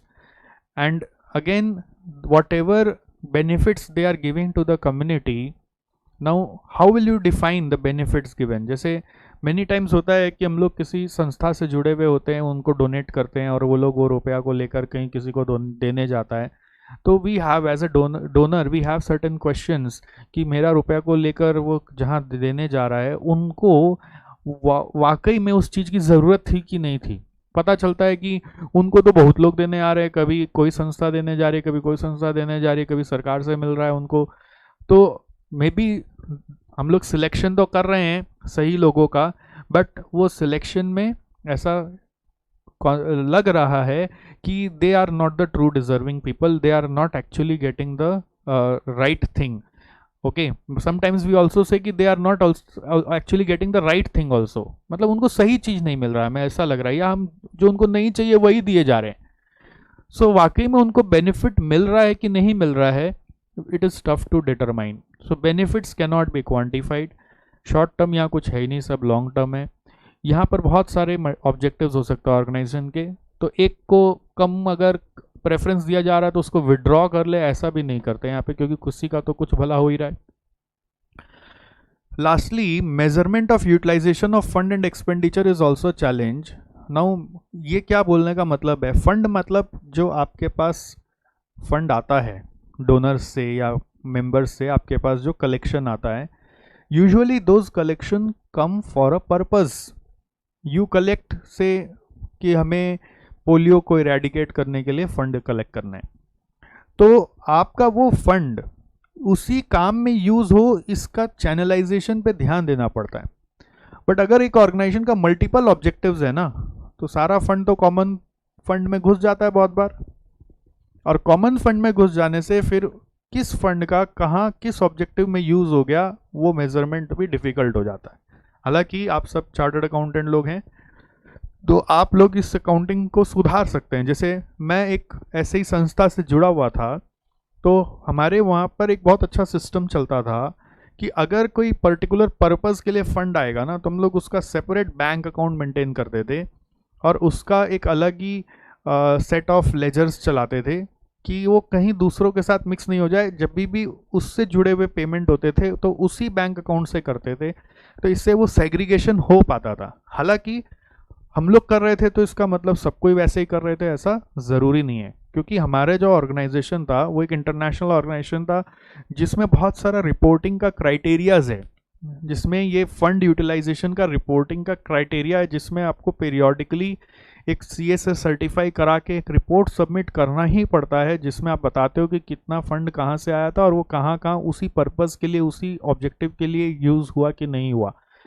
तो इससे basically पता चलता है कि आप कहीं misuse तो नहीं कर रहे हैं ना, आपका फंड मिस अप्रोप्रिएट तो नहीं हो रहा ना. तो उसमें एक डेडलाइन रहता है फंड को स्पेंड करने का. अगर आप उस डेडलाइन तक फंड को स्पेंड नहीं किए तो you have to return back the entire fund and then you get black listed, then you don't get any fund in future also because you are unable to utilize the fund. So this is a challenge in not for profit sector, and this happens also in our public sector organizations also, and this happens in this political departments also. जैसे government का एक department है जिसमें fund जाता है, तो उन लोग फंड को मल्टीपल ऑब्जेक्टिव्स के लिए फंड आता है, वो लोग फंड को कॉमन में रख के इधर उधर कर देते हैं, हिसाब मेंटेन नहीं करते. बट क्या आप अगर अच्छे अकाउंटेबिलिटी से काम करोगे तो पॉसिबल है कि हर एक पर्पज़ के लिए जो फंड आया वो अलग अकाउंट में खुल चला जाए और उस अकाउंट से ही फिर आप सारा स्पेंडिंग करें, तो अकाउंटेबिलिटी ट्रेस होती है, राइट. जैसे वेस्ट बंगाल गवर्नमेंट के पास मान लीजिए जापानीज़ गवर्नमेंट से फंड आ गया कि आप यहाँ पे मेट्रो रेल को डेवलप कर लो. अब वो रुपया लेके वो रोड डेवलपमेंट में लगा देंगे, फ्लाईओवर में लगा देंगे, और फिर पता चला मेट्रो अटक गया. तो ये सब चैलेंजेस उनके यहाँ पे आते हैं. ओके और इनके यहाँ पे इतना इजी भी नहीं होता कि बार बार आप फटाफट बैंक अकाउंट भी खुला लें, ये सब इनके यहाँ बहुत सारा समस्या रहता है. तो ये की चैलेंजेस है, पहले इसको माथा में बैठा के याद कर लीजिए. आप पूरा की चैलेंजेस है, इसको पूरा माथा में बैठा के याद कर लीजिए. First is benefits can not be quantified. Second number is all benefits accrue in long term, short term का यहाँ कोई गेम ही नहीं है. Third is there is difficulty in measurement of fund. Fund means income collection and the expenditure against the collection. And lastly, the organization can have multiple objectives. So now we want to measure performance of this type of sector also. So to measure we have certain models. The first model is value for money framework, second model is adapted balance scorecard, and third one is triple bottom line.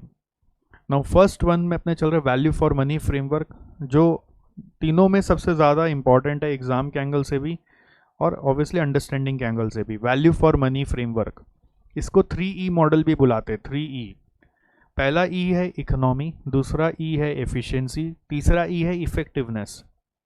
3E, economy, efficiency and effectiveness. Effectiveness का जो ये चक्कर है ये बड़ा इसलिए रखा है because effectiveness is the most important of all 3.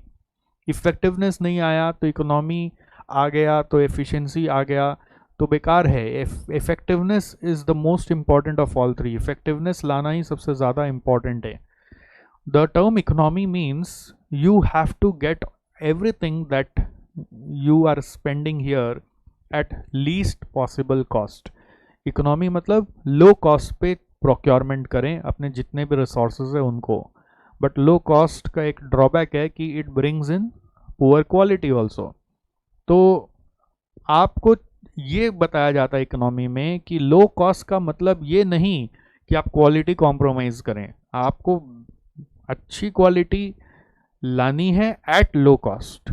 अच्छी quality at low cost, so both of them are contradictory. So if somebody asks me कि एक ही चुनो, लो कॉस्ट की क्वालिटी, तो मैं बोलूँगा ऑफ कोर्स क्वालिटी।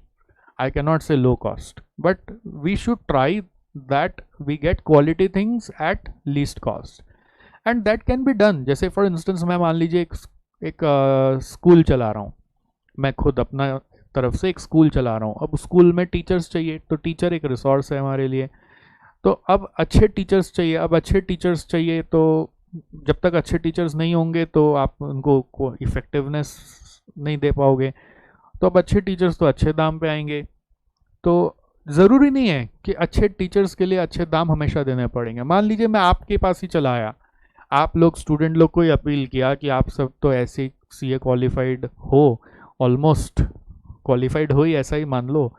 तो फिर आपका जो नॉलेज है आप कृपया इन छोटे बच्चों के साथ शेयर करो, और आप जैसा क्वालिटी टीचर कोई मिलेगा नहीं।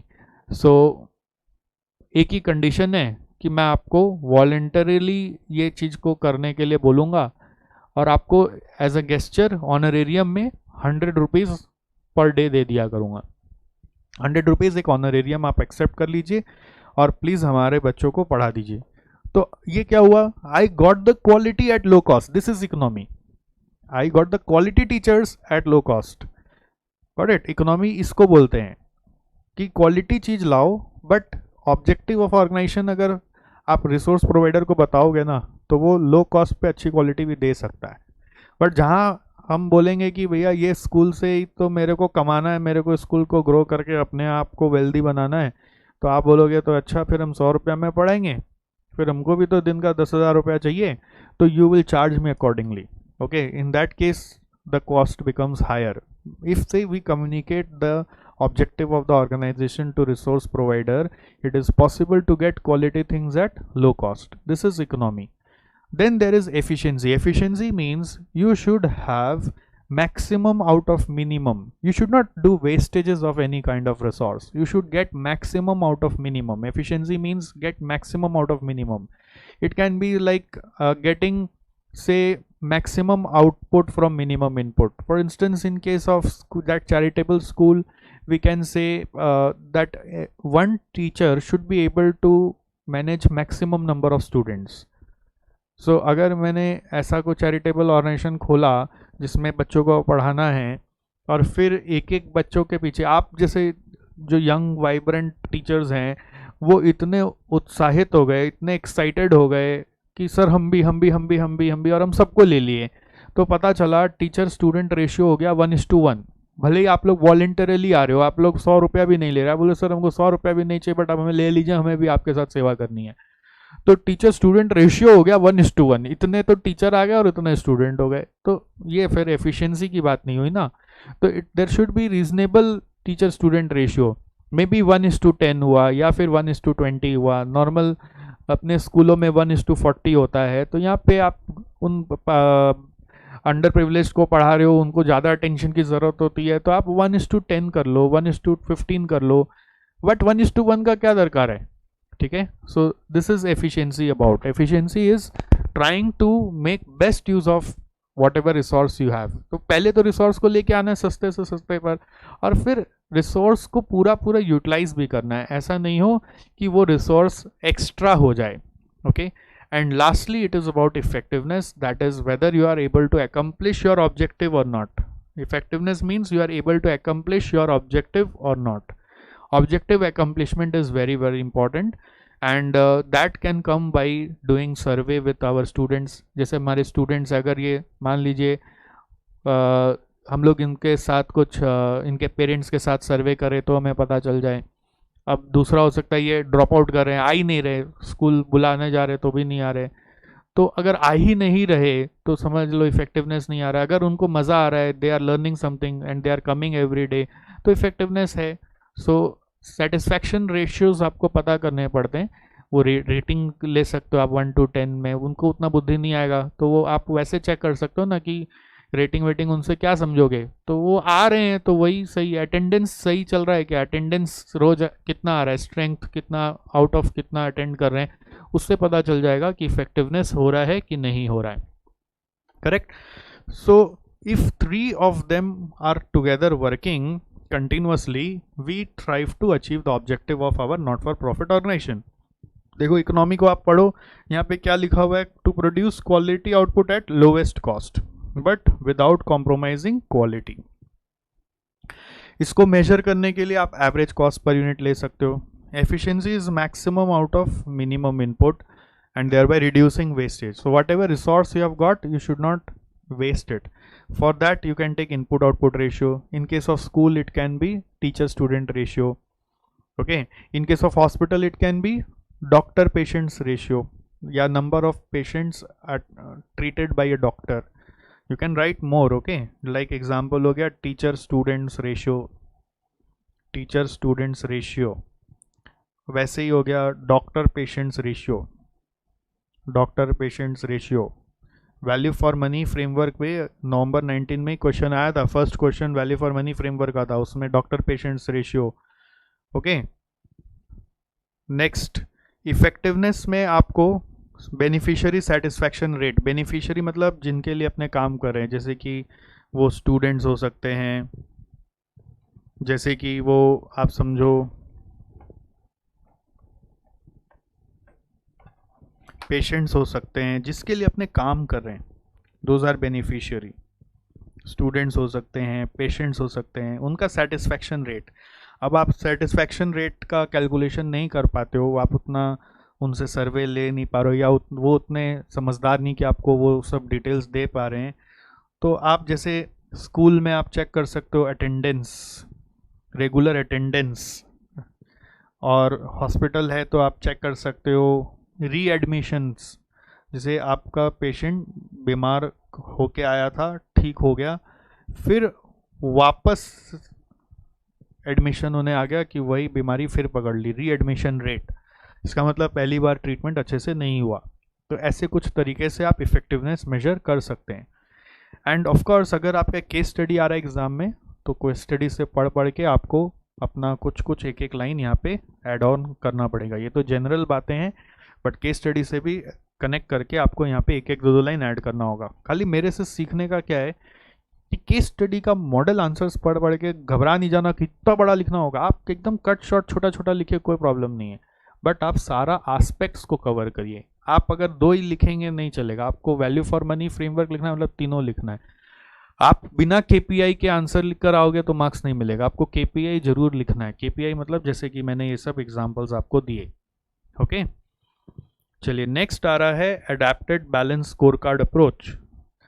नाउ बैलेंस स्कोर कार्ड तो हमने सीखा ही है, जिसमें 4 पर्सपेक्टिव होते थे, financial, customer, internal business and learning and growth. Now adapted balance score card, mister Robert कैपलन जिन्होंने बैलेंस स्कोर कार्ड लिखा, उन्होंने खुद ने ऑब्जर्व किया कि मैंने तो जो पहली बार लिखा वो फॉर प्रॉफिट ऑर्गेनाइजेशन के लिए लिखा, अब नॉट फॉर प्रॉफिट ऑर्गेनाइजेशन के लिए मुझे लिखना है। तो यहाँ पे बैलेंस स्कोर कार्ड का फ्लो थोड़ा सा चेंज होगा, उसको अडेप्ट किया, मतलब थोड़ा सा मॉडिफाई किया। और चेंज क्या किया कि बोले कि यहाँ पर पहला पर्सपेक्टिव फाइनेंस नहीं हो सकता। नॉर्मली बैलेंस स्कोर कार्ड में पहला पर्सपेक्टिव फाइनेंस ही होता है, वो फिक्स है कि फाइनेंस क्या चाहिए और फाइनेंस जो अवेलेबल है उसके हिसाब से बाकी 3 पर्सपेक्टिव में काम करने का आइडियाज़ लाते हैं हम लोग। कस्टमर के लिए, इंटरनल बिजनेस के लिए, लर्निंग एंड ग्रोथ के लिए जब काम करना है तो उसके लिए भी तो फाइनेंस चाहिए ना, तो फाइनेंस सबसे पहले था। बट यहाँ पर पहला पर्सपेक्टिव हो जाता है कस्टमर। कस्टमर यानी कि बेनिफिशियरी, जिनके लिए आप ये ऑर्गेनाइजेशन खोल रहे हो, तो उनके लिए आप क्या क्या करना चाहते हो वो सबसे पहले सोचना है। उनको आप कैसे लाओगे ये सोचना है, और फिर उनको जो नीड है उसको फुलफिल करने के लिए फाइनेंस अरेंज करना है। और यहाँ पे फाइनेंस का मतलब है कि आप डोनेशंस और कंट्रीब्यूशंस कलेक्ट करोगे ओके, फंड रेजिंग करोगे एंड देन उसको लेकर इंटरनल बिजनेस प्रोसेस, यानी कि बिजनेस वर्ड यहाँ नहीं जमता है, इंटरनल प्रोसेस पे काम करोगे कि क्या क्या वे से आप एक्चुअली उनके लिए काम करने वाले हो। उसके लिए आपको रिसोर्सेज चाहिएंगे जो आप अगेन वो इकोनॉमी और एफिशिएंसी को ध्यान में रखते हुए यूज़ करोगे। यहाँ पे इकोनॉमी एंड एफिशिएंसी को आप इन्वॉल्व कर सकते हो, ठीक है, कि लीस्ट कॉस्ट पे रिसोर्सेज आने चाहिए बेस्ट क्वालिटी के, और फिर रिसोर्स यूटिलाइजेशन में वेस्टेज भी नहीं होना चाहिए, और एक आप प्रोसेस डेवलप करो कि आप इस तरह से सिक्वेंशियली एक एक काम को करने वाले हो। और लास्टली आपको इनोवेशन एंड लर्निंग पे भी ध्यान देना है, एज इन कि आप इनोवेशन एंड लर्निंग में मैंने आपको 3 चीज़ बताया था कि हम लोग एक एम्प्लॉय पे काम करते हैं, दूसरा हम लोग यहाँ पर अपने इंफ्रास्ट्रक्चर पे काम करते हैं, इंफ्रा पे, और तीसरा हम लोग सिस्टम्स एंड पॉलिसीज़ पे काम करते हैं, सिस्टम एंड पॉलिसीज़ पे काम करते हैं, प्रोसीजर्स पे काम करते हैं, जिससे हमारी कैपेबिलिटीज़ बढ़े। Ultimately our capabilities should grow, okay, so that we can handle more and more of such kind of projects बोलते हैं यहाँ पे, एक एक प्रोजेक्ट को हम लोग कर पाएँ इजीली, दैट इज़ इम्पॉर्टेंट।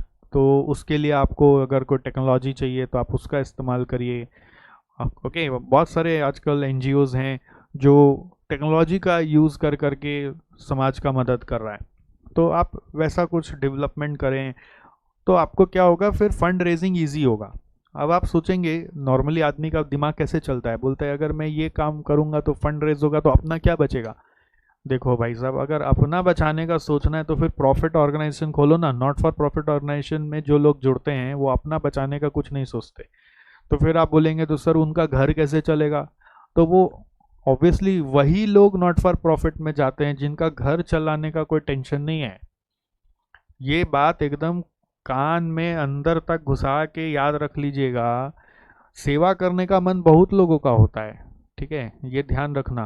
इंसान है ना, इंसान का एक बेसिक नेचर है, भगवान ने दिया है, गॉड गिफ्ट है कि everyone likes to serve others, but to serve others you need money, and for getting those money first of all you need to sacrifice all your you can say dreams of earning more. Earning को sacrifice करना पड़ेगा। पहला basic correction अपना लाना पड़ेगा mind में कि मेरा जो सपना है बहुत कमाने का, वो कमाने का सपना को भूल जाना होगा, तब नॉट फॉर प्रॉफिट ऑर्गेनाइजेशन का जन्म होता है। जो बहुत कमा चुके हैं वो करते हैं, या फिर ऐसे लोग करते हैं जिनको कमाने का कोई इच्छा नहीं है, जो मिल गया बचा हुआ उसमें ही चला लेंगे। मतलब जैसे आप वॉलंटियर को पेमेंट करते हो तो आप अपने आप को भी पेमेंट कर लेना थोड़ा सा, वही लीस्ट कॉस्ट पे। जैसे वॉलंटियर खा पी के चला रहे वैसे आप खा पी के चलाओगे तो वो चलेगा। और या फिर आप जैसे कोई बहुत ऑलरेडी कमा चुके हो, हमारे अंबानी साहब जैसा, तो आप इतना कमा चुके हो कि अब आप नॉट फॉर प्रॉफिट के लिए सब कर देते हो बिना लालच के। अपना लिए कुछ नहीं बचाना है, जो आएगा वो खर्च कर देना है, राइट। अपना बचाने का सोचना है तो आपको नॉट फॉर प्रॉफिट में नहीं जाना चाहिए। कई लोग करते हैं ऐसे, धांधली भी वर्ल्ड वाइड सुनने में आता है, ओके, बट वो सब ऑर्गेनाइजेशन कभी टिकता नहीं है। ओके, नॉट फॉर प्रॉफिट के नाम पर आप अंदर में प्रॉफिट करोगे तो इंटेग्रिटी क्वेश्चनेबल हो जाती, ठीक है। चलिए, गुड। सो अडेप्टेड बैलेंस स्कोर कार्ड में अगर मैं पूछूं what is the difference between adapted balance scorecard and normal balance scorecard. Normal balance scorecard is for profit organization and adapted is for not for profit organization. In adapted balance scorecard the customer perspective is coming first, whereas in normal balance scorecard the financial perspective comes first. यहाँ पे लिखा हुआ है customer satisfaction replaces financial in the first perspective here. So everything start with them only, customer satisfaction से ही सब कुछ start होगा. So you can read whatever is written aside customer perspective and financial perspective and internal business perspective and innovation learning perspective. Okay, next lastly it is triple bottom line. So triple bottom line is a reporting framework, like balance scorecard भी आपका एक reporting framework बन गया है कि आप अपने stake holders को बता रहे हो कि देखो हमने इस सेक्टर में काम किया। कुछ लोग बैलेंस स्कोर कार्ड में इन्वायरमेंट को भी इन्वॉल्व कर देते हैं, ठीक है चलेगा, कोई ज़रूरी नहीं है बैलेंस स्कोर कार्ड में 4 है तो 4 ही लिखना होगा, 5वां नहीं लिख सकते, you can right that, not a problem. Triple bottom line एक ऐसा फ्रेमवर्क है जो आपको बोल रहा है कि when you are reporting to your stake holders you can write about three things. One is social, another is economical and third is environmental. 3 चीज पे लिख सकते हो, सोशल, इकोनॉमिकल और एनवायरमेंटल। आइडियली हम लोग रिपोर्टिंग खाली इकोनॉमिकल एस्पेक्ट से करते थे, यानी फाइनेंस का रिपोर्टिंग करते थे, बट कोई भी ऑर्गेनाइजेशन खाली फाइनेंस पे शॉर्ट टर्म में ही चल सकता है, लॉन्ग टर्म में यदि उसको अपने आप को सस्टेन करना है, even it is a not for profit organization और प्रॉफिट ऑर्गेनाइजेशन, ओके उनको नॉन फाइनेंशियल पे काम करना ही पड़ेगा, ये अपने सीखेंगे। कुछ मजबूरियां हैं सीएसआर वाली भी, तो करना ही पड़ता है, सीएसआर से फोर्सिबली करते हैं, बट अगर आप बिना फोर्स के करो तो आप ज़्यादा जल्दी ग्रो करते हो। सो अगर हम ये अपने स्टेक होल्डर्स को बताएं कि हम आपके लिए और कितना कर रहे हैं अपार्ट फ्रॉम आवर फाइनेंस, तो वो थोड़ा सा और आपसे अटैच्ड होता है, आपके ऊपर ट्रस्ट गेन करता है, और वो आपके साथ बना रहता है। हर तरह का स्टेक होल्डर आपके साथ बना रहता है, B it your employees, B it your customers, B it your future customers, okay, B it the influential groups जो आपके बारे में ब्रांडिंग करते हैं, बाहर में दूसरों को बताते हैं, मीडिया वाले वगैरह वगैरह। तो ये सब कहीं ना कहीं हमें फिर सपोर्ट करते हैं यदि हम फाइनेंस के अलावा दूसरे एस्पेक्ट पे भी काम कर रहे होते हैं। सो दूसरा एस्पेक्ट जैसे एनवायरनमेंट, अब एनवायरनमेंट में हम लोग जब बात करेंगे तो we can write about that how we have worked to protect the air pollution, okay, to reduce the air pollution, to reduce the wastages, then how we use water. Many times, you know, I've seen in some hotels that they write that every day हम लोगों के hotel में इतना पानी consume होता है, but हमने ये पानी हमेशा रिसाइकल किया है, हमने कहीं से भी यू नो नेचुरल रिसोर्सेज को डिप्लीट नहीं होने दिया अपने बिजनेस करने के लिए। So that is their environmental initiative. Okay, so they have some technology whereby they recycle the wastewater for reusing. Okay जैसे होटल में पीने का पानी कभी भी है ना, इसीलिए ये जब मैं पढ़ा पहली बार ये पानी को रिसाइकल किया है, मतलब बाप रे बाप ऐसा प्लांट लगा रखा है, इसका मतलब कभी भी भूल चूक से भी वो पानी जो वहाँ पे बहता है उसको मुंह में नहीं लेना चाहिए। मेरे को ऐसा लगा कि ये रिसाइकल्ड वाटर है, सो क्या मालूम कितने केमिकल से गुजरता हुआ और कितना इसका इनपुट में विजुअलाइज करा था, कितना डर्टी इनपुट रहा होगा और आउटपुट में साफ पानी फ्लो में आ रहा है टैप से। तो इवन ब्रश करने के लिए भी उसको मुंह में नहीं लेना चाहिए। मैं तो एकदम फिक्स भैया, सब कुछ जहाँ पे ऐसा नोटिस देख लेता हूँ मैं तो तुरंत यही समझता हूँ कि सब कुछ अब मिनरल वाटर से ही करना है, करेक्ट। सो एनीवेज ये मेरी धारणा है, मैं ये नहीं बोल रहा हूँ कि आप भी ऐसा करो, मैं ऐसे समझता हूँ। But thing is you can always rely on the technology, okay. Nowadays, you know, even in some cities water flow is not there regularly, so what they do is they just recycle all the wastewater using technology and वही पानी पीना है फिर उनको, और कोई option ही नहीं है। इवन केंट का एक ऐड भी आता था, आपने देखा होगा कि जो आदमी ऐड में दिखा रहा है वो एक गंदा सा पानी को उठाया, उसको केंट प्यूरीफायर में डाला और एकदम साफ पानी आया, उसको पी के दिखा दिया। तो ये एनवायरमेंटल प्रोटेक्शन के लिए you can write about all this stuffs. We are just saying कि आप जब एनवायरमेंट के बारे में बात करें, you can write about how company has protected the air, how company has reduce the waste, how company has treated the water, and how company has treated the land, okay. Social में when we are writing, you can write about corporate governance. Corporate governance is one single box, okay, ये एक ही box होगा corporate governance। Corporate governance का मतलब है कि हम लोग एथिकली बिजनेस को चलाते हैं, हम लोग इंटेग्रिटी ऑनेस्टी मेंटेन करते हैं, हम टाइम पे टैक्स पेमेंट भी कर देते हैं, हम गवर्नमेंट से कोई पंगा नहीं लेते, ब्राइब ना देते हैं ना लेते हैं, those are corporate governance. Then safety हम लोग मेंटेन करते हैं एम्प्लॉयज़ की, हमारे यहाँ जो कस्टमर्स आता है उनका भी सेफ्टी का खास ध्यान रखते हैं, एथिक्स फॉलो कर ही रहे हैं। Corporate governance and ethics are quite connected.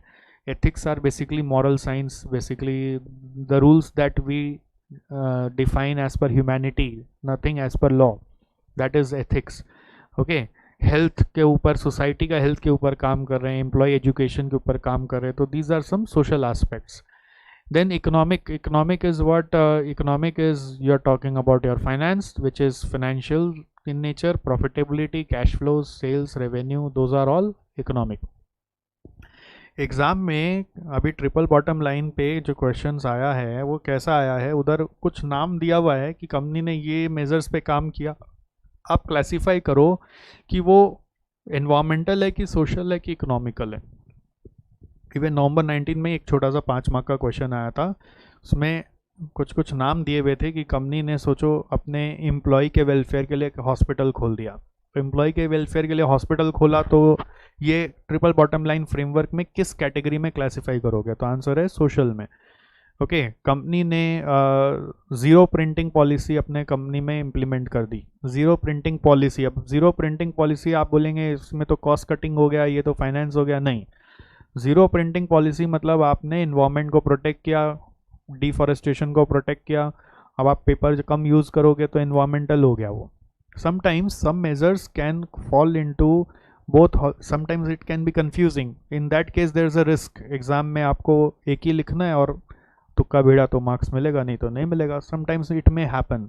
Okay, और नेक्स्ट आ रहा है ट्रेडिशनल और ट्रिपल बॉटम लाइन फ्रेमवर्क में डिफरेंस क्या है. ये केस स्टडी क्वेश्चन है इसके ऊपर आपके इंस्टीट्यूट मैट में, जिसका सार मैं यहाँ पे आपको इस टेबल में बता दे रहा हूँ. ये केस स्टडी क्वेश्चन का पूरा एक सारांश है, आप उसका डिटेल्ड केस स्टडी वहाँ पे देख सकते हैं ट्रिपल बॉटम लाइन पे, जिसमें क्वेश्चन पूछ रहा है कि what is the difference between triple bottom line framework and traditional accounting. Traditional accounting में हम लोग सिर्फ एक ही स्टेक होल्डर के लिए काम कर रहे हैं जो है share holder, and triple bottom line में हम लोग सारे स्टेक होल्डर्स के लिए काम कर रहे हैं, जिसमें है आपका share holder, customers, employees and even society who is not currently our part of organization also. Okay, so traditional accounting में खाली फाइनेंशियल पे काम कर रहे हैं, और ट्रिपल बॉटम में फाइनेंशियल के साथ साथ सोशल और इन्वायरमेंटल पे भी काम कर रहे हैं. फाइनेंशियल को सिंगल बॉटम लाइन बुलाते हैं और ट्रिपल बॉटम लाइन को ट्रिपल क्यों बुलाते हैं? क्योंकि ये 3 एरिया पे काम कर रहा है. नेक्स्ट आ रहा है actual cost of doing business ही खाली ट्रेडिशनल में हम लोग रिपोर्ट करते हैं. ट्रेडिशनल अकाउंटिंग यानी फाइनेंशियल अकाउंटिंग में हम लोग जो कॉस्ट लगा उसी को हम लोग रिपोर्ट कर रहे हैं. बट ट्रिपल बॉटम लाइन में हम लोग अपना कॉस्ट के साथ साथ सोसाइटी का जो कॉस्ट होता, जो अभी मे बी हमने बियर कर लिया या हमने सोसाइटी का कितना का सेविंग्स कराया, उसका भी रिपोर्टिंग करते हैं. मतलब बाई से protecting air, what savings we brought to the society, by protecting water, what savings we brought to the society. So that amount can also be reported, which we call as true cost of doing business. That can be actually a cost that is borne by us as well as the society. तो society का cost और हमारा cost को मिला के true cost या economic cost भी बुलाते हैं हम इसको, वो हम रिपोर्ट करना चाहते हैं. ठीक है, नेक्स्ट हो रहा है ट्रेडिशनल में फाइनेंशियल परफॉर्मेंस पे फोकस है, बट ट्रिपल बॉटम लाइन में सस्टेनेबिलिटी और ओवरऑल स्ट्रेटजी पे फोकस है. ट्रेडिशनल अकाउंटिंग में मटेरियलिटी इज कॉन्सेप्ट चलता है, जिसमें आप फाइनेंशियल टर्म्स में देखते हो कि अमाउंट छोटा है तो उसको क्या रिपोर्ट करना. बट ट्रिपल बॉटम लाइन में ऐसा कोई मटेरियलिटी का कॉन्सेप्ट नहीं है, आप जो चाहे वो रिपोर्ट कर सकते हो. ट्रेडिशनल अकाउंटिंग पूरा फ्रेमवर्क इसका स्टैब्लिश्ड है, जैसे कि IFRS है, इंड AS है, कैसे करना है सब कुछ रिटन है, well written everywhere. But triple bottom line उतना स्टैब्लिश नहीं है, ऑल्दो इसको स्टैब्लिश करने की कोशिश की जा रही है. एक कॉन्सेप्ट आया है GRI बोलकर, ग्लोबल रिपोर्टिंग इनिशिएटिव बोलकर, जिसमें जो भी बड़ी कंपनीज हैं उनके ऊपर इम्पोज किया जा रहा है कि आप अपने एनुअल रिपोर्ट में GRI में जो जो बातें लिखी गई है उसके बारे में भी रिपोर्ट करें. वैसे सेबी ने उसको अडॉप्ट करके एक नया कॉन्सेप्ट निकाला है, बिजनेस रिस्पॉन्सिबिलिटी रिपोर्ट, जिसको अपने बोलते हैं BRR, business responsibility report. SEBI ने निकाला है अपने इंडिया में कि हर लिस्टेड कंपनी को अपने एनुअल रिपोर्ट में BRR में जो पॉइंट्स बताए गए उस पर भी आपको रिपोर्ट करना है, which is nothing but basically a different form of triple bottom line, जिसमें आप अपने फाइनेंशियल के साथ साथ सोशल और इन्वायरमेंटल के लिए क्या क्या काम किए वो भी बताइए. सो इससे क्या होता है, बेसिकली सेबी भी चाहता है ना कि इन्वेस्टर्स का फेथ कंपनी के प्रति बढ़े, तो इन्वेस्टर इन्वेस्ट करेगा तो फिर इकोनॉमी ग्रो करेगा. So that's how things actually are handled in SEBI level. So this is triple bottom line versus traditional accounting. So ये 6 पॉइंट है, आराम से आप अब इसको टैबुलेशन में कोई लिखने नहीं जाएंगे। केस स्टडी का क्वेश्चन पैराग्राफ फॉर्म में लिखा जाएगा, तो पॉइंट नंबर 1 में आप पहले ट्रेडिशनल का बात ये वाला बताएंगे, फिर उसी में ट्रिपल बॉटम लाइन का बताएंगे, फिर पॉइंट नंबर 2, फिर पॉइंट नंबर 3 में ट्रेडिशनल का एक बात, फिर ट्रिपल बॉटम लाइन का एक बात, करते करते आप 6 पैराग्राफ आराम से अपने आंसर में लिख के आ सकते हो। ओके, केस स्टडीज को लेकर एकदम सिंपल सा यदि आपको बताऊं कि केस स्टडी कैसे हैंडल करेंगे एग्जाम में। Case studies is such a big fear for students because they have not done this kind of case study questions ever. Okay, CA new syllabus में जो केस स्टडी आने लगा है वो घबराहट पैदा कर रहा है बच्चों के मन में कॉस्टिंग पेपर में कि सर कैसे होगा। पहला चीज़ ये मान लो केस स्टडी, पहला चीज़ माइंड को ऐसा तैयार कर लो, पहले ही मन में बोल दो केस स्टडी बहुत आसान। जिस चीज़ को आप आसान घोषित कर देते हो, अनाउंस कर देते हो, वो आसान हो ही जाता है। केस स्टडी क्या है? बहुत ईजी है। पहले यही माइंड में मान लो, बैठा लो, केस स्टडी सबसे ईजी चीज़। उसको हार्ड बोलकर आप उसका रेटिंग खराब करोगे तो हर समय जो केस स्टडी आएगा वो ऊपर से जाएगा।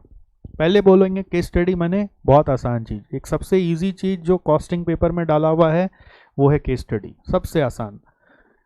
आपने जो केस स्टडी का रूप देखा है, आपको बता दूं वो कुछ भी नहीं है, कुछ भी नहीं है। To be very frank, CA का जो केस स्टडी डाला जा रहा है वो कुछ भी नहीं है। इंटरनेशनल एग्ज़ाम कोई भी देंगे आप, चाहे सीएफए दीजिए, चाहे सीमा दीजिए, चाहे सीपीए दीजिए, चाहे एसीसीए दीजिए, केस स्टडी का असली रूप वहाँ देखने को मिलता है।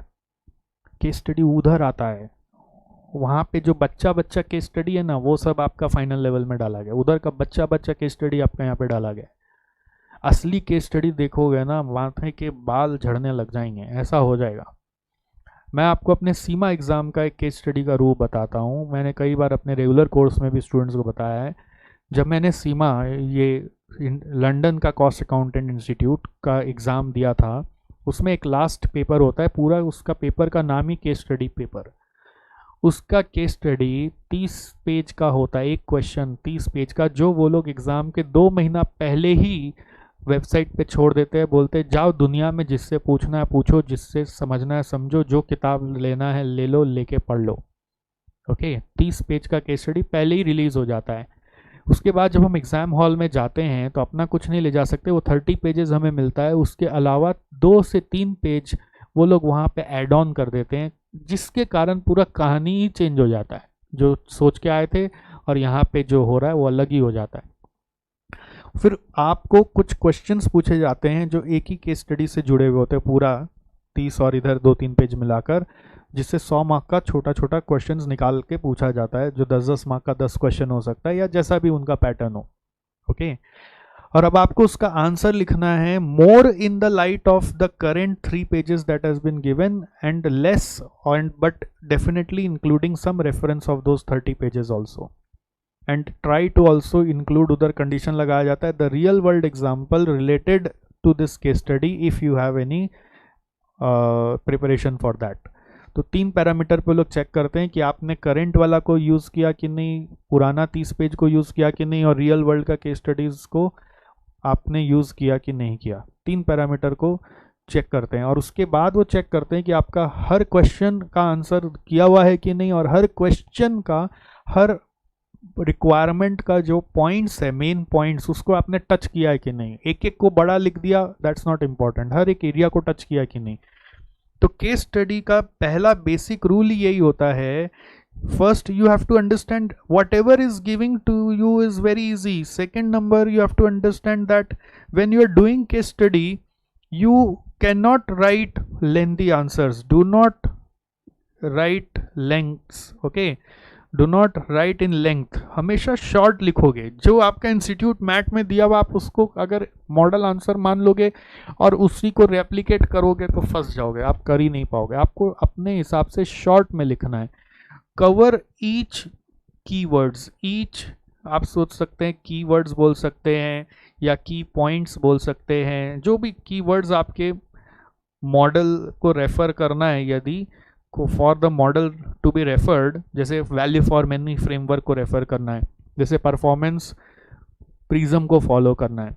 जैसे बैलेंस स्कोर कार्ड को रेफर करने बोल दिया, तो जिसको भी रेफर करने बोला है, जैसे DMAIC को रेफर करने बोल दिया, तो जिसको भी रेफर करने बोल रहा है, जैसे कि बिजनेस प्रोसेस इंजीनियरिंग को रेफर करने बोल दिया, तो आपको उसके जो बेसिक बातें हैं, की वर्ड्स हैं, fundamental rethinking, radical redesign, dramatic improvement, वो बेसिक बातें आपको उसमें डालनी है। अगर आप वो नहीं डालेंगे तो आपका मार्क्स कम हो जाएगा। और जो भी बेसिक बात डालोगे उसमें कोशिश करो, try as much to connect one two line from the case study in your key points. 1-2 points from case study, given question in your answer, in your key points लिखते वक्त अपना केस स्टडी में से एक एक दो point खोज के उसमें अटैच करने का कोशिश करो। और हो सके तो कोई बाहर का भी एग्जाम्पल आपको क्लिक कर रहा है तो वो भी आप लिख सकते हो, बट इंस्टीट्यूट ने ऐसा कभी लिखा नहीं है अभी तक अपने आंसर्स में, बट आप लिख सकते हो। मुझे लगता है कि इसमें कोई गलत नहीं है, बट क्यों लिखना है unnecessary? Right very limited but cover each and every point, that is only case study about. एक बार 1 या 2 केस स्टडी खुद से लिख के देखो ना, तो आपको कॉन्फिडेंस आएगा। मैंने सीमा का एग्जाम आपको पता है फाइनल लेवल वाला 2 बार दिया, पहला बार नहीं हुआ, दूसरी बार हुआ। पहला बार क्यों नहीं हुआ पता है? क्योंकि मैं जस्ट आप जैसे पढ़ते हो ना वैसे ही पढ़ा, मतलब बुक था सामने में, पढ़ता गया पढ़ के चला गया, लिख के नहीं गया। तो जैसे एग्ज़ाम हॉल में गया ना, तो एक कॉलीग मिल गया, वो बोला कि आप कैसे पढ़े? मैं बोला मैं तो ऐसे पढ़ के आया। बोला आपने मॉक टेस्ट नहीं दिया, मतलब अपने आप एक बार लिख के नहीं देखा? मैं बोला नहीं, मेरे को तो ऐसा कोई गाइड भी नहीं किया कि लिखना भी पड़ता है, कहीं मैंने ऐसा पढ़ा भी नहीं। तो बोले कि बहुत बड़ा चैलेंज है केस स्टडी का पेपर, ये बिना लिखे होता नहीं है कंप्लीट, चलो ऑल द बेस्ट। अब ये बोल दिया तो ऐसे ही मन में डर बैठ गया कि मैं तो किया नहीं, अब वो ऑल द बेस्ट बोल के भी चला गया, तो ऑल द बेस्ट अब लग नहीं रहा, अब लग रहा है कि मेरा तो किया हुआ नहीं, मैं तो पूरा डिमोटिवेटेड ही हो गया था। बट फिर भी मैं कोशिश किया, तो मेरे को समझ में आया कि उस बंदे ने सही बात बोली, मैं कर नहीं पाया पूरा पेपर कंप्लीट। फिर मेरे को एग्ज़ाम देते ही समझ में आ गया था कि शायद ही मैं पास होऊंगा, और रिजल्ट भी वैसे ही आया, मैं पास नहीं हुआ। अब खाली एक ही मंत्र था, अगली बार के लिए मुझे केस स्टडी करके देखना था। तो मैंने 3 case study before final exam, खाली एक ही प्रिपरेशन का स्ट्रेटजी लगाया, 3 केस स्टडी को पूरा लिख के देखा। 3 दिन मैंने पूरा अपना टाइम दिया। पहला दिन एक केस स्टडी 3 घंटा में जो ख़त्म करना होता है उसको करने में मुझे 5.5 घंटे लगे। मैं ऐसा नहीं कि 3 घंटा हो गया था तो फिर मैंने छोड़ दिया कि नहीं हुआ, ऐसा नहीं, मैं पूरा उसका टाइम क्लॉक करके मैं देखा कितनी देर में हो रहा है, 5.5। अगला दिन किया 4 घंटा, तीसरा दिन किया ना तो वो 3 घंटा 10 मिनट में ख़त्म हो गया। 3 घंटा 10 मिनट में हो गया तो मुझे कॉन्फिडेंस आ गया था कि केस स्टडी मेरा 3 घंटा में कैसे ख़त्म होगा, ये श्योर है। अब नेक्स्ट बार टाइम जब कॉन्फिडेंस में एग्ज़ाम देने गया तो वो 3 घंटा के 5 मिनट पहले ही मैं पेपर ख़त्म कर दिया था, और पेपर देने के समय पता चल गया था इस बार तो मेरे को पास होने से कोई नहीं रोक सकता, और उसी टर्म में पास हो गया। क्या होता है ना, case study is more about thinking and writing. It's not just what you remember you are writing, it's not about what you are remembering कि मुझे खाली sir value for money framework ने याद किया हुआ है, मैं उसी को लिख रहा हूँ, ऐसा नहीं है ना। आपको वैल्यू फॉर मनी फ्रेमवर्क को लिखना है, प्लस क्वेश्चन में जो नया कुछ आया उसको रिलेट करके लिखना है। तो वो थिंकिंग एंड राइटिंग से ना हाथ थोड़ा सा बैठ जाता है, थोड़ा सा स्लो हो जाता है। वो स्लो डाउन से ओवरकम करने का एक ही तरीका है कि आपको अपने माइंड को एक बार प्रैक्टिस करवा देना है कि वो थिंकिंग एंड राइटिंग कैसे होगा। तो एटलीस्ट 2-3 केस स्टडी जो बड़ा है आप लिख के देखो, और सबसे बेस्ट है कि वही केस स्टडीज़ को पकड़ो जो पास्ट 2-3 टर्म में आए हुए हैं, जिसका मार्क्स आपको मालूम है। मॉक टेस्ट पेपर ले लो इंस्टीट्यूट का, या फिर पास सजेस्टेड आंसर का कोई केस स्टडी ले लो, भले ही आपको आता है सब कुछ उसके बारे में, but still you write once and see how much time you are taking. उसको करने में आपको हो सकता है एक पहला वाला केस स्टडी को करने में आपको मालूम है वो 20 मार्क्स का है, तो आपको हाफ एन आवर से ज़्यादा नहीं देना है, या 40 मिनट से ज़्यादा नहीं देना है, आपको करने में 1.5 घंटा लगे, ऐसा हो सकता है। सब्सिक्वेंट सेकंड वाला को देखो कितना समय लगा, थर्ड वाला को देखो कितना समय लगा, फिर आप इवेल्युएट करो कि मैं कितना एक्स्ट्रा फालतू का लिख रहा हूँ, उसको शॉर्ट में कैसे लिखूँ कि मेरा सारा टच पॉइंट्स भी हो जाए और एक का मैं रेफरेंस भी दे पाऊँ। मैंने देखा है पास्ट में जो स्टूडेंट्स आंसर स्क्रिप्ट्स लेके आए, मार्क्स नहीं आया सर, आप देखिए क्यों नहीं मार्क्स आया, मैं तो सब कुछ जानता भी था, लिख के भी आया, फिर भी मार्क्स नहीं आया। क्यों? क्योंकि उनका क्या हो रहा था, ये पॉइंट हो रहा था, ज़्यादा लिख रहे थे। उनका क्या हो रहा था कि सारा टच पॉइंट्स नहीं कवर कर रहे थे, अपना खाली टच पॉइंट्स जितना याद है उतना ही लिख रहे थे। उनका एक और गड़बड़ क्या हो रहा था, खाली टच पॉइंट्स लिख रहे थे, रिलेट नहीं कर रहे थे विद द गिवन क्वेश्चन। तो रिलेट नहीं करने से मार्क्स जा रहा था। जब आपका ये तीनों क्राइटेरिया मीट होगा तो केस स्टडी आपका एकदम इजी लगेगा आपको। आपको लगेगा केस स्टडी पूरा पेपर में हो तो ही अच्छा है, हेडेक कम है। आधा सामान तो क्वेश्चन से ही मिल जाता है लिखने के लिए, और थोड़ा बहुत मेरे को याद रखना है, वो तो थोड़ा बहुत ऐसे ही याद रहेगा, और आधा सामान क्वेश्चन से ही उठा के लिखना है। So this is how case study आपका काम करके देगा। तो केस स्टडी से कभी घबराना नहीं।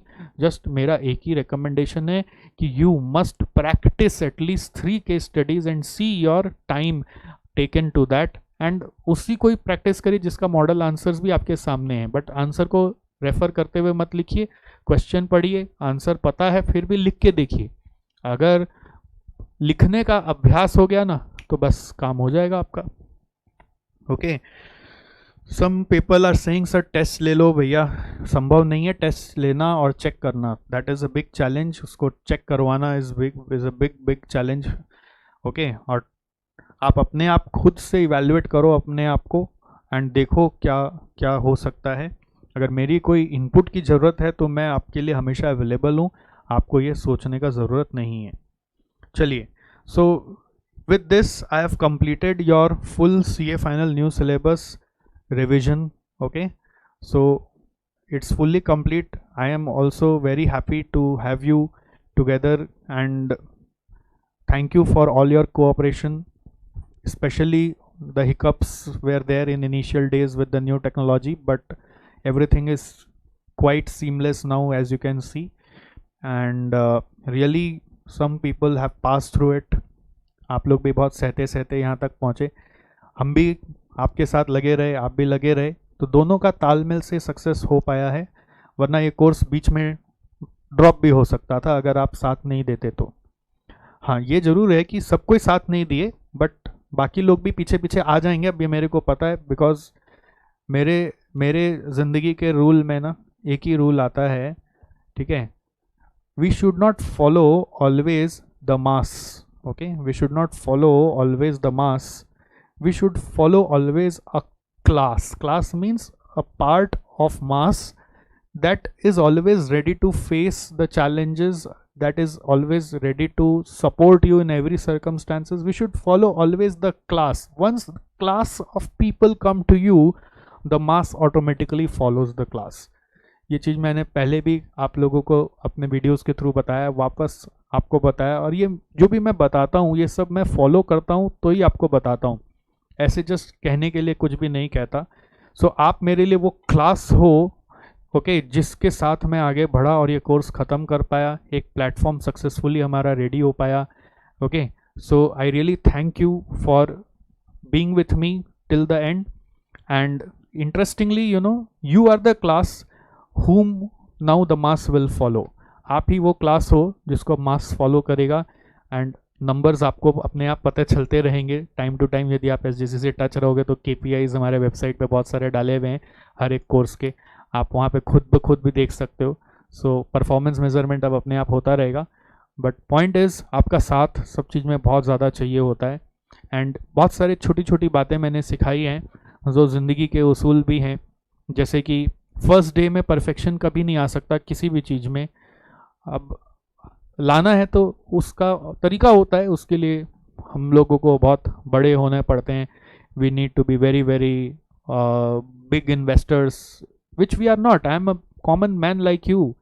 ओके, जैसे आप हो वैसे ही मैं हूँ, no much difference, just that हाँ काम करते करते थोड़ा सा समय हो गया है आपके साथ, आपके सोच को बहुत ज़्यादा सोच पाता हूँ खुद से, बस उतना ही डिफरेंस है। बाकी जो दाल रोटी आप खाते हो वही मैं खाता हूँ, जैसे आप घर में सोते हो वैसे सोता हूँ। इनफैक्ट ऐसा हो सकता है कि आपका घर का स्टैंडर्ड मेरे से भी ज़्यादा अच्छा हो, ऐसा पॉसिबल है। ओके, तो हम लोग सब वो सब चीज़ को इग्नोर करके चल रहे हैं, हम लोग सब एक दूसरे को इक्वल मान रहे हैं, और आपका साथ से ही सब कुछ संभव हो पाया है आज तक। SJC में हम लोग जो भी कुछ कर पाए हैं वो सब स्टूडेंट्स के बदौलत ही कर पाए। इसीलिए हालांकि SJC हमने शॉर्ट फॉर्म जो बनाया था ना, उसको तो एक फुल फॉर्म पहले बनाया था, अपना एक एंटिटी बनाया था सतीश जलान क्लासेस बोलकर, बट फिर वो इतना बड़ा नाम था कि कल को उसको कॉर्पोरेट स्ट्रक्चर देना था, तो फिर Satish Jalan classes private limited ऐसा कुछ बनता, सतीश जलान क्लासेस एलएलपी, तो बड़ा अजीब लग रहा था। तो हमने उसको कॉम्प्रीहेंड किया कि चलो इसको एसजेसी बना देते हैं। और कभी कोई पूछेगा कि एसजेसी का फुल फॉर्म क्या है, तो फुल फॉर्म में आप सतीश जलान क्लासेस नहीं बोलेंगे। तो हमारे एक दोस्त ने रेकमेंड किया था कि इसको बोलेंगे सक्सेस जॉय एंड सेलिब्रेट, फिर किसी ने बोला इसको बोलेंगे Singapore Japan China. But ultimately मुझे खुशी है कि आपके बैच से ही मुझे क्लिक करना शुरू किया कि हमने इसका नाम बोलना अब शुरू किया है, स्टूडेंट्स जैसा चाहे। ओके, तो एसजेसी इंस्टीट्यूट का मतलब क्या है? स्टूडेंट्स जैसा चाहे इंस्टीट्यूट। ओके, जैसे स्टूडेंट्स चाहें वैसे हम चलाएंगे, and that is all about external effectiveness, and that is how things go on. The moment you start thinking about your beneficiaries, thinking about your customers continuously, the things changes drastically. Okay, पूरा पूरा मंत्र यही है। First day से सब कुछ perfect नहीं हो सकता, इस चीज़ को अगर हम एक्सेप्ट कर लें और फिर परफेक्शन के लिए थ्राइव करें तो सब कुछ पॉसिबल हो सकता है। अब बीच बीच में अप्स एंड डाउन्स आएंगे, रोलर कोस्टर्स तो आएंगे ही आएंगे, उस समय भी पेशेंस के साथ यदि हम कंटिन्यू कर सकते हैं तो गेम चेंज हो जाता है। Okay, so persistence is very very important if you are really pursuing a tough thing.